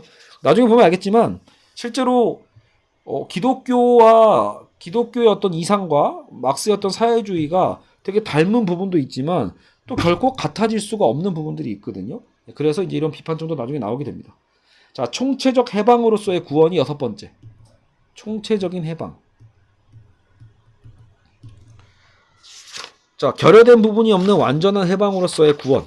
구원을 기독교의 중심 주제라고 생각한 꾸띠에레즈는 그래서 그 신학 중에서도 그죠? 이제 구원론이 꾸띠에레즈에겐 가장 중요했던 것 같아요. 과거의 교회가 양적 측면에서 어떻게 하면 최대 다수를 위한 천국의 보장이 가능했는가? 그런 과거의 주장들은 오류다. 라틴 아메리카의 구원은 질적 측면에서 사회의 변혁을 위한 헌신이라는 측면으로 재해석돼야 된다. 하나님을 진정으로 만날 수 있는 유일한 길이 바로 이 사회 변혁이라는 거예요. 그러니까 사회 변혁에 동참하지 않고 그냥 나는 나대로 잘 믿고 살다가 이렇게 죽으면 천국 가겠지? 라고 생각하는 그런 보수적인 개념들에 대해서 철저하게 비판하고 있는 거죠. 구원은 그게 아니다라고 보는 거예요. 지금을 변화시키는 것이 구원이라고 본 거죠. 하나님을 순전히 영적으로 그리고 이 세상을 초월적, 초속적 방법으로 만난다는 것은 있을 수가 없다라고 본 거예요. 하나님은 이웃을 위한 삶으로의 회심 안에서 그리고 그것을 통하여 만날 수 있는 거지 그 외의 방법은 없다. 그러니까 이웃을 통한 사회적 약자를 도와줌으로써 함께함으로써 우리는 거기서 하나님을 볼 수 있는 거지 순전히 영적으로 어떤 초월적으로 만날 수 있는 방법은 없다라고 얘기하고 있습니다. 이런 부분이 물론 논란이 또 되겠죠. 꾸띠에레즈는 구원을 해방과 거의 동등시하고 있지만 개인과 사회를 진정으로 구원하는 해방은 총체적 해방이다 라고 본 겁니다. 우리가 자매와 형제가 되고 알겠죠? 불의한 사회 체제들을 폐지하는 것. 자, 그리고 7번째. 아까 해방의 실천, 해방의 프락시스로서의 기독교 선교. 선교에 대한 얘기를 마무리로 하고 있습니다. 결국은 해방신학은 해방의 프락시스로서 기독교 선교를 제창한다. 그래서 우리가 빈곤의 진정한 이유가 무엇인지를 깨닫도록 가르치고 의식화하고 억압을 물리칠 수 있도록 대중적 노력을 지원하고 독려하는 것. 하나님의 나라는 하나님만이 주실 수 있고 또 시간의 종말에 이르러 그분이 주실 선물인 것은 물론 맞아요. 물론 총체적인 완전한 하나님 나라라는 건 하나님만이 하실 수 있겠죠. 우리가 노력한다고 해서 하나님이 원하지 않으시면 되지 않을 거 아니에요? 이런 부분에 대한 것은 인정하고 있어요. 그럼에도 불구하고 역사 안에서 예수 그리스도의 교회는 하나님 나라의 성장을 촉진시킬 수 있다는 것. 정의로운 사회를 건설함으로써 그것의 궁극적인 완성에 근접하는 구체적 실현을 이루어내라는 명령을 받았다라는 점. 되게 여러분 전 이건 되게 중요한 부분인 것 같아요. 그래서 교회를 다니다 보면 우리는 과연 사회적 문제에 대해서 어떻게 응답할 것인가. 결국은 하나님의 전적 구원, 하나님의 전적 초월성에 대한 것만 계속 강조하다 보면 우리는 실제로 뭔가 세상의 문제에 대해서 참여하는 것에 대한 허망함을 느끼게 되어 있거든요. 근데 이 라틴 아메리카의 해방신학자들은 결코 거기에 타협하지 않고 끊임없이 결국 그런 우리의 그 노력, 이 시대 사회 속에서의 우리의 역할에 대해서 강조하고 있습니다. 자, 그리고 이제 중요한 문제, 폭력이 포함될 수 있는가? 정의로운 사회를 그러면 건설하기 위해서 하나님 나라를 실현하기 위해서 우리 인간의 폭력이 포함될 수 있는가라고 했을 때 기독교에서 용인될 수 있는가라고 할 때 지금 꾸띠에레즈와 보니노는 그렇다라고 봅니다. 폭력이 물론 이상적이라고 보진 않아요. 폭력은 이상적인 게 아니죠. 당연히 지양돼야 될 부분이겠지만 최후 수단으로서는 그래도 필요하다고 본 거예요. 왜? 1차적 폭력이 먼저 있으니까. 필요악이지만 폭력은 그래도 필요하다는 얘기기도 합니다.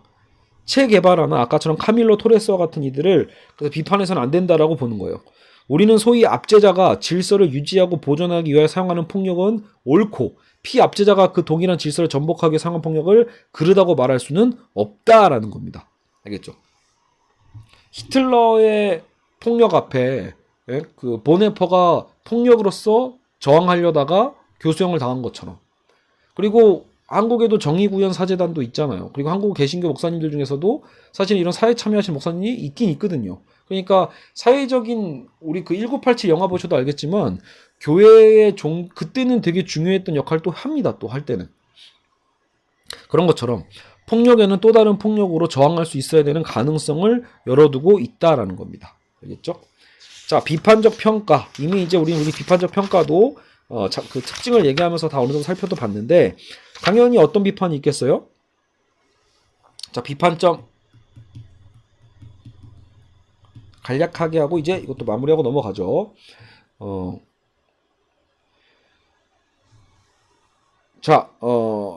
어떤 관찰자들은 신학이 전적으로 상황적일 수 있는가에 대해서 의문을 제기합니다. 신학이 정말로 전적으로 상황적일 수 있을까?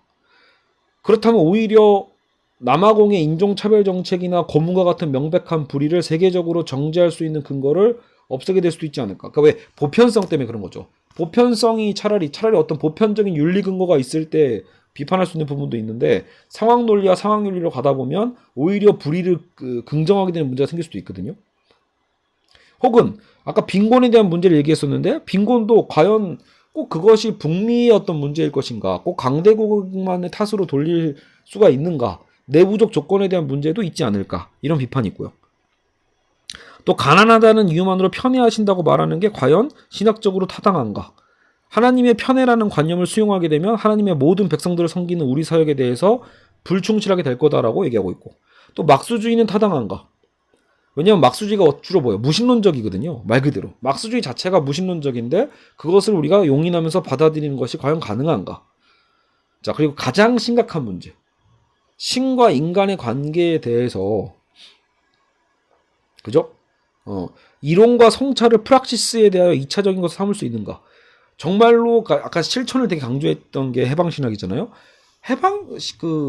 운동과 실천이 꼭 우선이 될 수 있는가? 성찰이 없는 운동이 가능한 것인가? 결국은 이론과 성찰이 먼저가 아닐까? 이런 비판이 가장 심각한 문제로 대두될 수밖에 없죠.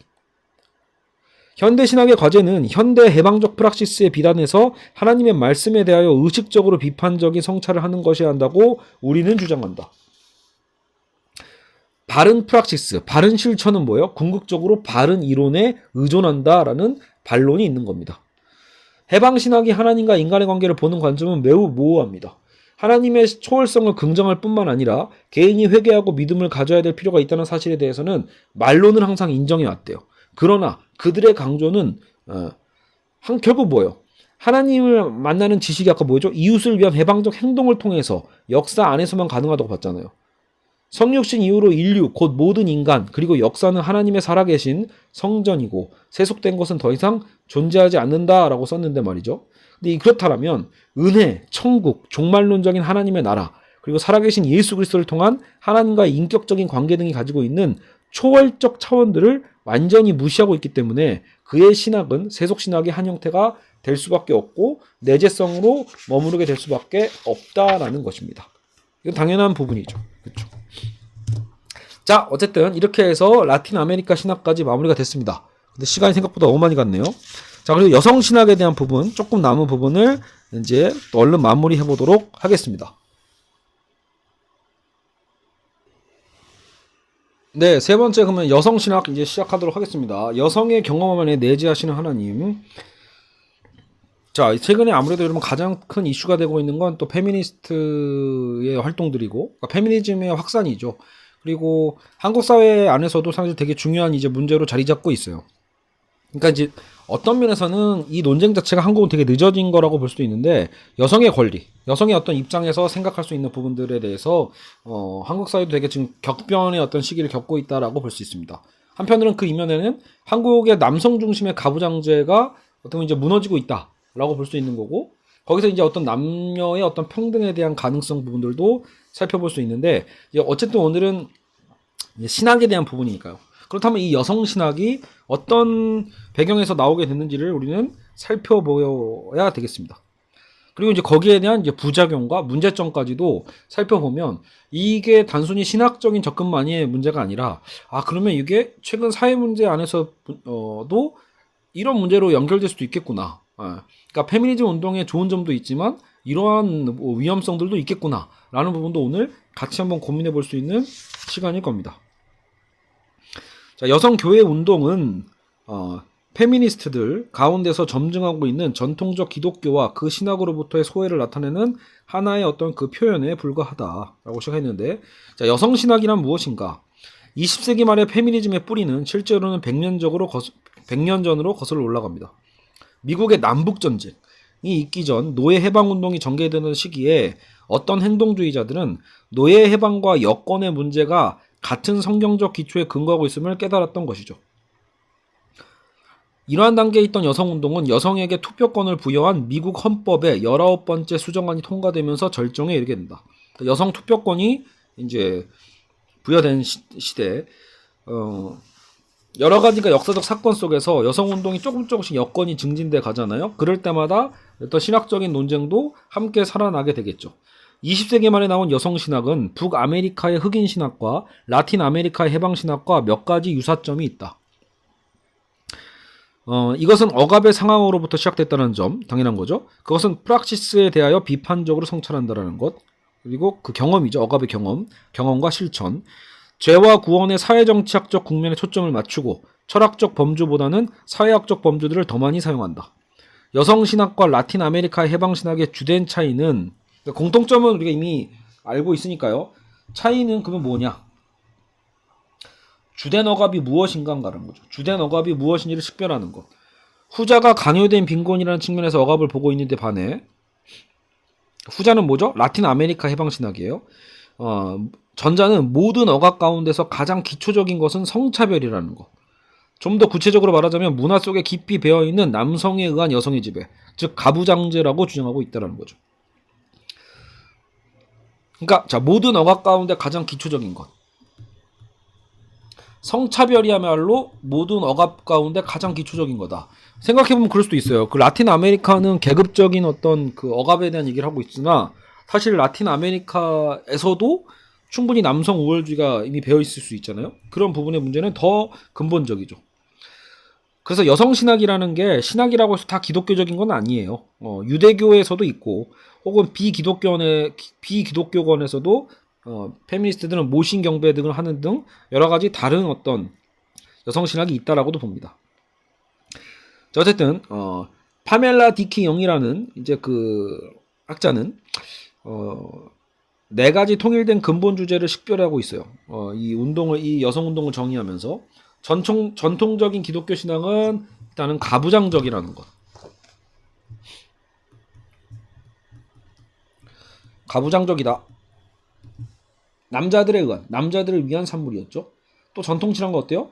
여성과 여성의 경험을 무시했다. 여성 경험을 폄하하는 거죠. 희화하고 폄하하고 이런 게죠. 그리고 그렇기 때문에 이런 신학적 경험이 여성들에게 해를 미쳤다. 여성에게 해로움을 주었다. 해를 끼쳤다. 이게 연결이 되는 거죠. 순서적으로 1, 2, 3번이. 그렇기 때문에 어떻게 해야 된다? 여성이 여성적인 어떤 신학을 해야 한다. 그래서 여성 신학에 대한 필요성을 도출하는 거죠. 여성들도 이제 신학을 해야 한다. 신학적 고압을 동등한 위치에서 형성하는 형성자들이 되어야 한다는 것입니다. 여기에서 이제 5번째 공통주제를 덧붙인다면, 그래서 여성들의 경험이 오히려 모든 신학의 그 근거와 규범이 되어야 된다 라는 얘기를 하고 있습니다.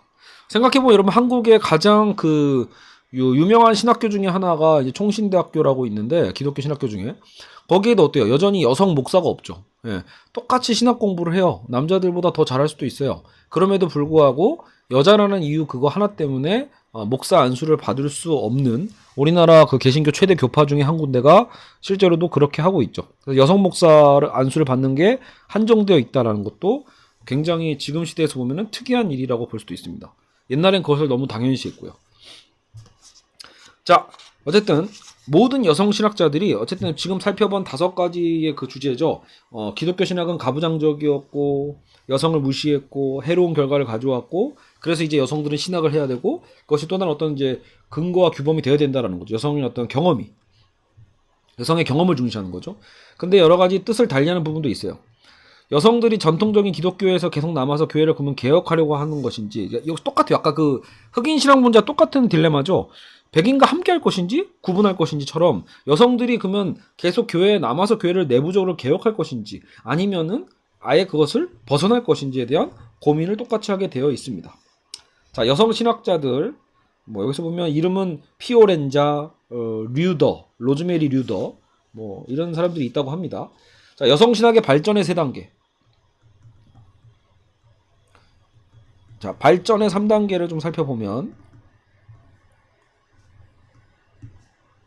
1. 과거에 대한 비판. 남성에 의한 가부장적 교회와 문화에 의해 억압되었던 여성들의 위험했던 기억을 회복함으로써 시작된다. 그래서 과거 비판. 일단 과거부터 비판을 해야겠죠. 그래서 반성을 하고 비판하는 것.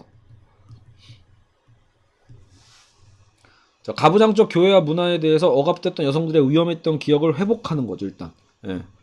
그리고 2번째 단계는 여성의 인간성, 하나님의 형상으로서 여성의 동등함, 여성의 동등한 구속 가능성, 예언 가르침, 여러 등등등 대안적인 성경적 전통과 성경 외적인 전통들을 찾아 나서는 거죠. 그렇죠? 그래서 어쨌든 아까 보면 이런 표현 있잖아요. 하나님의 형상에 우리는 거기 항상 신학적으로 남성성을 형상화하였다라면 이 안에 어떤 여성의 동등성들을 성경적으로 이제 찾아가야 되는 거죠. 여성의 동등성에 대한 것을 대안적인 성경적인 전통, 성경 외적 전통들을 찾아 나선다. 성경적으로 연구해 가는 거죠. 끝으로 3번째, 기독교적 범주들의 개정을 포함한 고유의 독특한 신학적 방법을 내세운다. 그렇죠?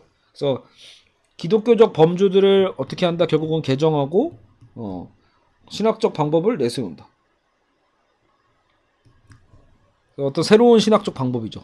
새로움에 대한 신학적 방법을 내세울 수 있죠.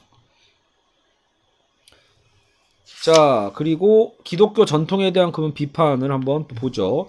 페미니스트들은 2000년 동안 기독교 역사와 심지어 더 멀리 거슬러 올라가 히브리인들의 역사를 돌아보면서 다른 사람들이 본 것과 매우 다른 것을 봅니다. 그러니까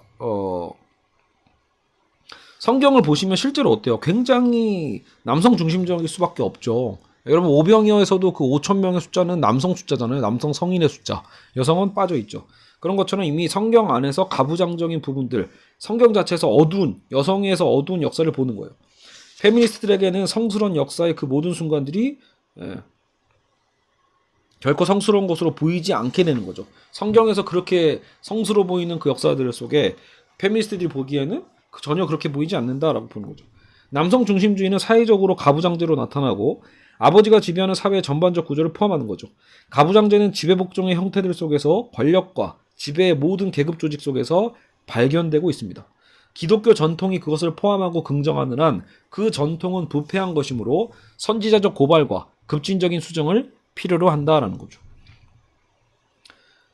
아까 그 류더라는 여성학자가 봤을 때 어거스틴 같은 경우에는 남성성과 하나님의 형상을 동일시했고 토마스 아퀴나스는 여성들을 서출로 태어난 남성쯤으로 간주했고 종교 개혁자들, 교회에서 여성들의 지위를 변화시키려는 아무런 시도도 하지 않았고 심지어 칼 바르트조차도 자연과 은혜의 언약들 안에서 여성은 남성보다 열등한 존재로 간주했다라는 거예요.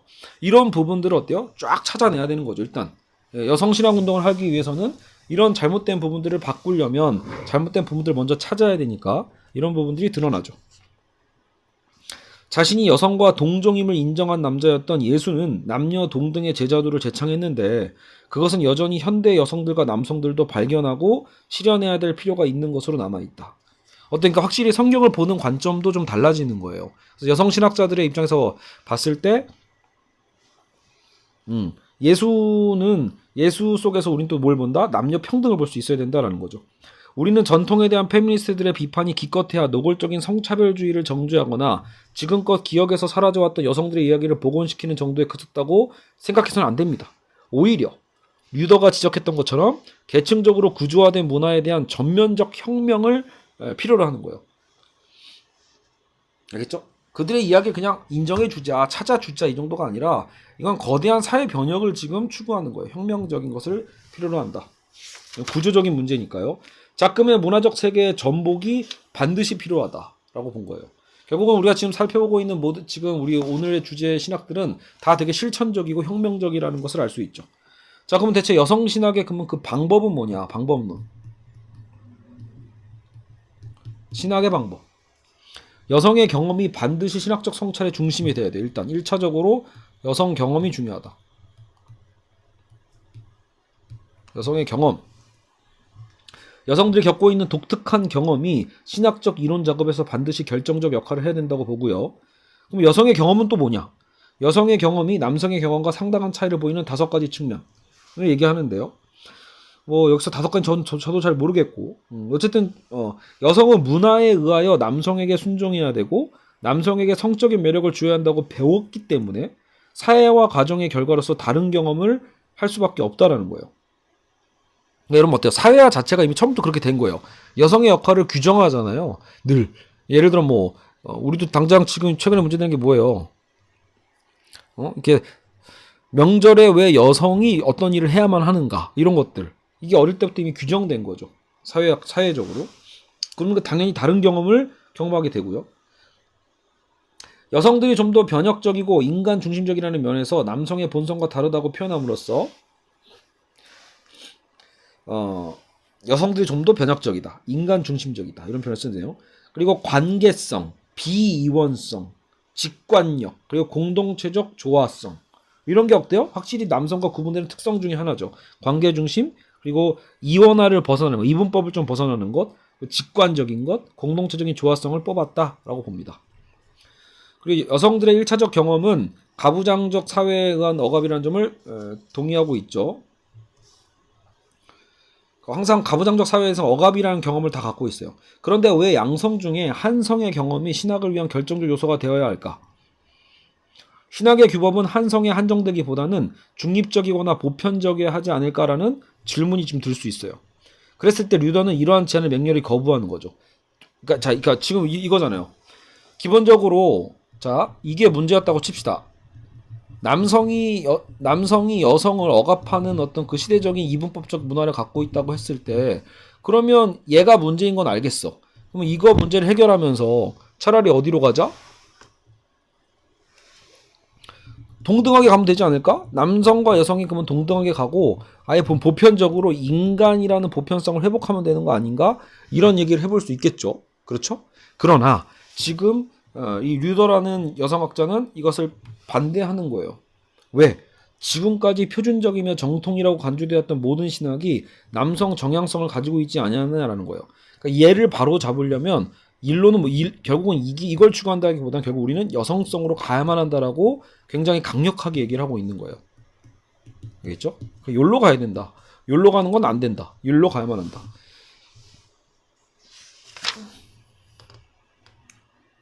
자, 그래서 여성 신학자들은 신학의 고전적 규범들과 관계 속에서 여성들의 경험이 가지는 역할을 설명할 때 3가지 구별되는 접근 방법을 취한다. 자, 그래서 그녀는 심지어 예수 자신도 신학의 권위 있는 규범으로 간주하지 않는다. 누가요? 저기 누구였죠? 로즈메리 류더였을 거예요. 그래서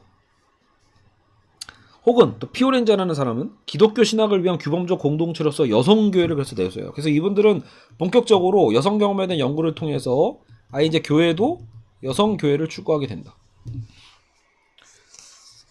자, 그래서 여성들이 공동체에 속해 있는 다른 여성들과 함께 생각해 볼 때 여성들을 위하여 해방적인 것이라 결정적인 것들이라고 주장했다. 전통과 신학이 갖는 신학적 타당성이라는 관점에서 여성교회가 결정하게 될 것이다. 그리고 비판적 평가의 대상으로 예수 자신의 삶과 가르침조차도 이해가 될 수가 없다. 그래서 굉장히 철저하게 여성 중심적으로 지금 주장을 하게 됨으로써 예수의 가르침과 말씀도 절대적일 수 없다라고 보는 거예요. 비판의 대상이 될 수 있어야 한다라고 본 거죠.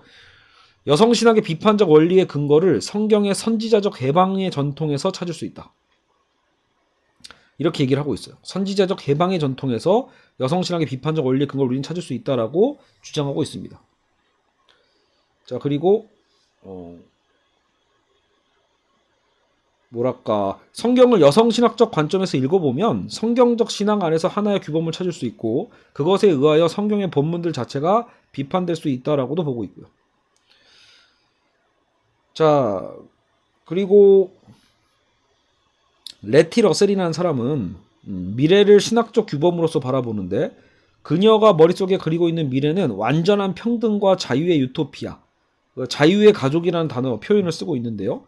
완전한 평등과 자유의 유토피아를 추구한다. 이 레티 러셀이 추구하는 유토피아적 비전은 예수는 사람들을 지배하고 강제하는 권력지향적 관계를 통한 권위 행사를 거부했다는 면에서 결국 예수는 한 사람의 페미니스트였다. 계층적 구조들을 거부하는 반면 상호 의존과 공동체적 조화의 관계들을 수립했다라고 보는 거죠. 자, 그래서 이 자유의 가족이 러셀에게 모든 신학의 규범이 되는 만큼 성경조차도 이것에 의해서 심판을 받아야만 한다. 왜냐하면 성경에 뭐가 쓰여져 있으니까 가부장적 정치 제도들이 성경 안에 강화되어 있기 때문이죠. 성경도 그 자체의 테스트를 거쳐서 사용되어야 된다. 걸러져야 된다라고 보는 거죠. 알겠죠? 가부장적 지배의 권력을 통해 다스리는 하나님에 대항하는 한편 사랑의 힘을 통해 권위를 행사하는 하나님에게 호소해야 된다. 그래서 성경만으로 신학을 위한 권위의 원칙을 세울 수 없다는데 동의하고 있다는 거예요. 그래서 모든 여성 신학자들의 권위는 이게 좀 재밌긴 하죠. 사실 성경이야말로 사실 앞에서 우리가 다뤘던 모든 신학자들이 그래도 성경에 대한 권위성을 대부분 인정을 많이 하는데 여성 신학자들 모두가 원하는 것은 오직 성경을 권위의 원칙으로 내세울 수는 없다. 성경에 대한 것을 좀 부정적으로 보는 거죠. 성경이 무조건 나쁘다 그 얘기는 아니에요. 하지만 성경이 절대적 기준이 될 수는 없다 이거죠. 그리고 그것도 비판의 대상이 될 수 있어야 된다는 거죠. 왜냐하면 가부장제를 이미 옹호하고 있는 텍스트들이 너무 많으니까요.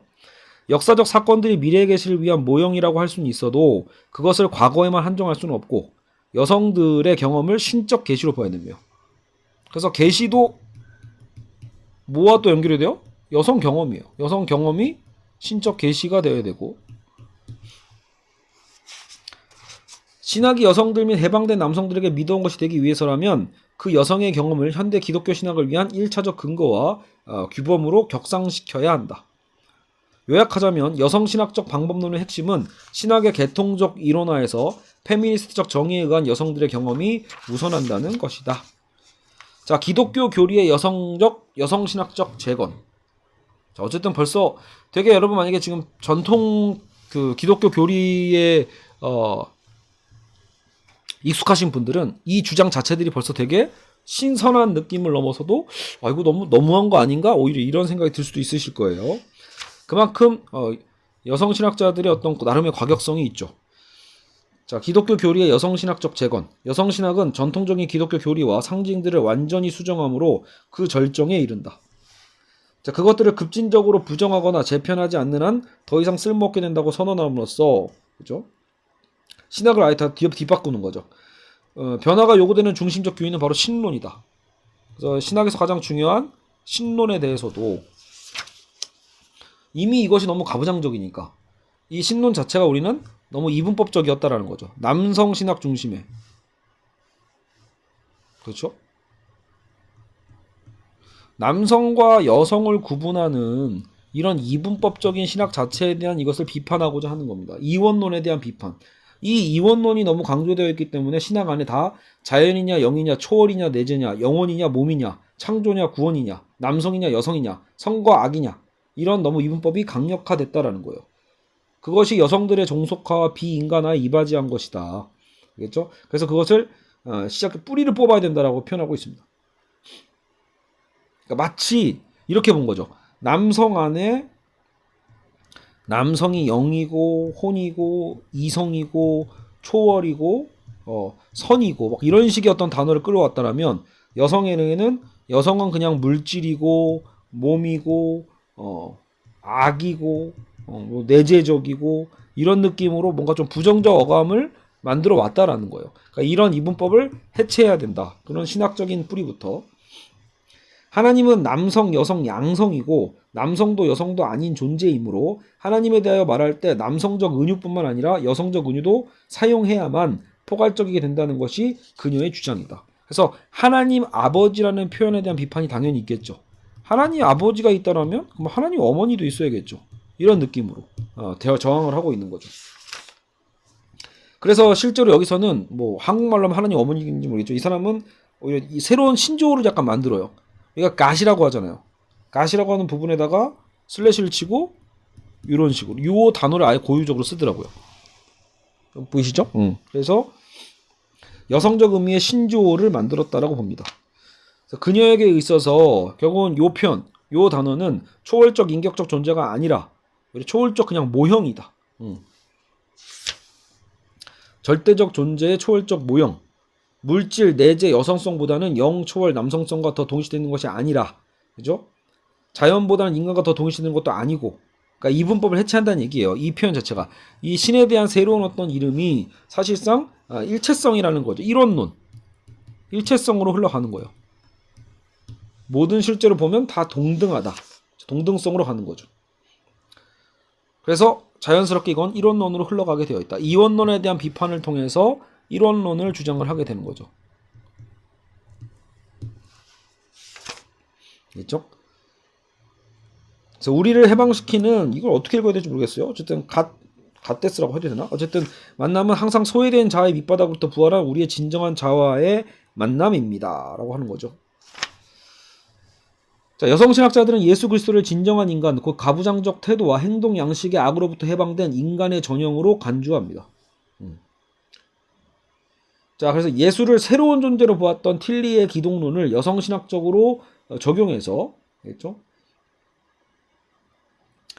나사렛 예수가 설교한 메시아적 선포와 다가오는 하나님의 통치에 대한 그의 견해들을 충실하게 표현한 것도 못된다며, 그래서 그것을 배격한다. 고전적 기독론에 대한 비판인 거예요. 그 대신 그녀는 고전적 자유주의를 상기시키는 방법으로 그녀 스스로가 연출한 역사적 예수를 부상시켜요. 그래서 예수의 남성적 이미지를 벗겨내고, 그렇죠? 예수는 특권은 무엇이며 그것의 박탈은 무엇인가를 규정짓는 권력이라든지 지위와 같은 것들의 관계에 반대했던 해방자였다. 그래서 결국은 여성신학자들에게도 예수는 누구예요? 여성의 억압을 해방시키는 자고 여성과 남성의 구분을 해체하는 자죠. 자유로운 완전한 공동체를 향유하게 될 구속적 인류를 선포했고 류더는 이 새 인류를 그리스도와 동일시했다. 예수는 다만 새 인류를 대표하며 새 인류를 위한 선구자 역할을 한다는 면에서만 그리스도였던 거고 예수가 그리스도와 완전한 동일시가 아니라 오히려 예수가 결국은 나타내는 선언하는 새 인류가 곧 그리스도라는 거죠. 근데 그 새 인류는 뭐예요? 남성과 여성의 어떤 그 이분법을 해체하는 자겠죠. 동등한 자, 동등성을 주장하는 자겠죠.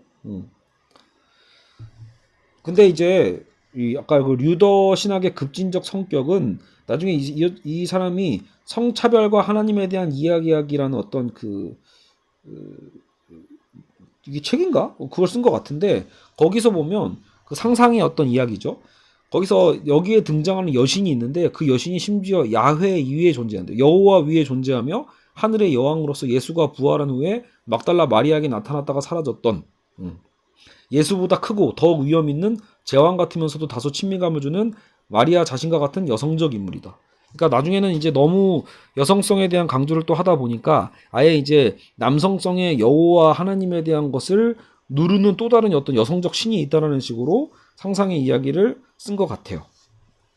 이러다 보면 너무 어때요? 또 다른 이분법으로 흘러가죠. 실제로 그래서 여러분 이 페미니즘의 아무래도 이제 문제점이라고 보면 또 다른 본인들은 이론론을 얘기한다 하더라도 결국은 여성 중심에 대한 이야기를 하려다 보니 결국은 다시 또 다른 여성 중심의 이원론으로 흘러가게 되는 문제점이 생기게 됩니다. 자, 비판적 평가. 이미 이제 문제점도 살짝 살펴봤는데 결과적으로는 여기 그래도 이제 스탠리 그랜치가 그래서 그 얘기를 해요. 교회 안에서 일어나고 있는 여성 평등을 위한 운동과 여성 신학을 구별하는 건 매우 중요하다. 그래서 여성 평등을 위한 운동은 폭넓은 인정을 받아왔고 지금도 지지를 받는다라는 거예요. 그러니까 이거는 문제될 게 없다라고 그랜치도 얘기를 하고 있어요. 근데 정작 문제되는 건 이 여성 신학이라는 거죠. 주류 여성 신학이 지금까지 흘러가고 있는 방향을 규범으로 설정하게 되면 여성들의 평등을 위한 운동을 더 이상 기독교적 페미니즘이라고 부를 수도 없을 것이다. 예. 여성 신학은 남성 중심주의, 가부장제, 여성 혐오의 악들을 지적함으로써 기독교 공동체에 커다란 공헌을 했다라는 것은 그랜치도 인정을 해요. 그러니까 그건 정말 바꿔야 될 문제죠. 그러나 그것이 제공한 이점에도 불구하고 여성신학은 기독교적 상징들을 급진적으로 수정하는 면에서 너무 멀리 나갔고 그것은 또 다른 분열을 가져오게 되죠. 그래서 문제의 핵심은 뭐냐? 권위에 대한 여성신학의 견해입니다. 페미니스트적 의식에 의하여 행사된 것 이외에 어떤 권위도 배격할 정도니까 말이죠. 여성신학은 사회와 문화 속에 깊이 뿌리박고 있는 가부장제의 악들을 폭로하는 데 정통해 있다. 그러나 그 자체의 원리들과 실천 방안들을 비판하기 위한 규범으로서 무엇을 인정하는가? 그러니까 규범 자체를 해체하다 보면 그렇죠? 결과적으로는 상대주의로 흘러가게 되거든요. 여성 신학자들은 신학을 결정짓는 요인이 될 수 있는 어떤 보편적 인간의 경험을 발견코자 하는 여하안의 시도마저도 배격하는 것.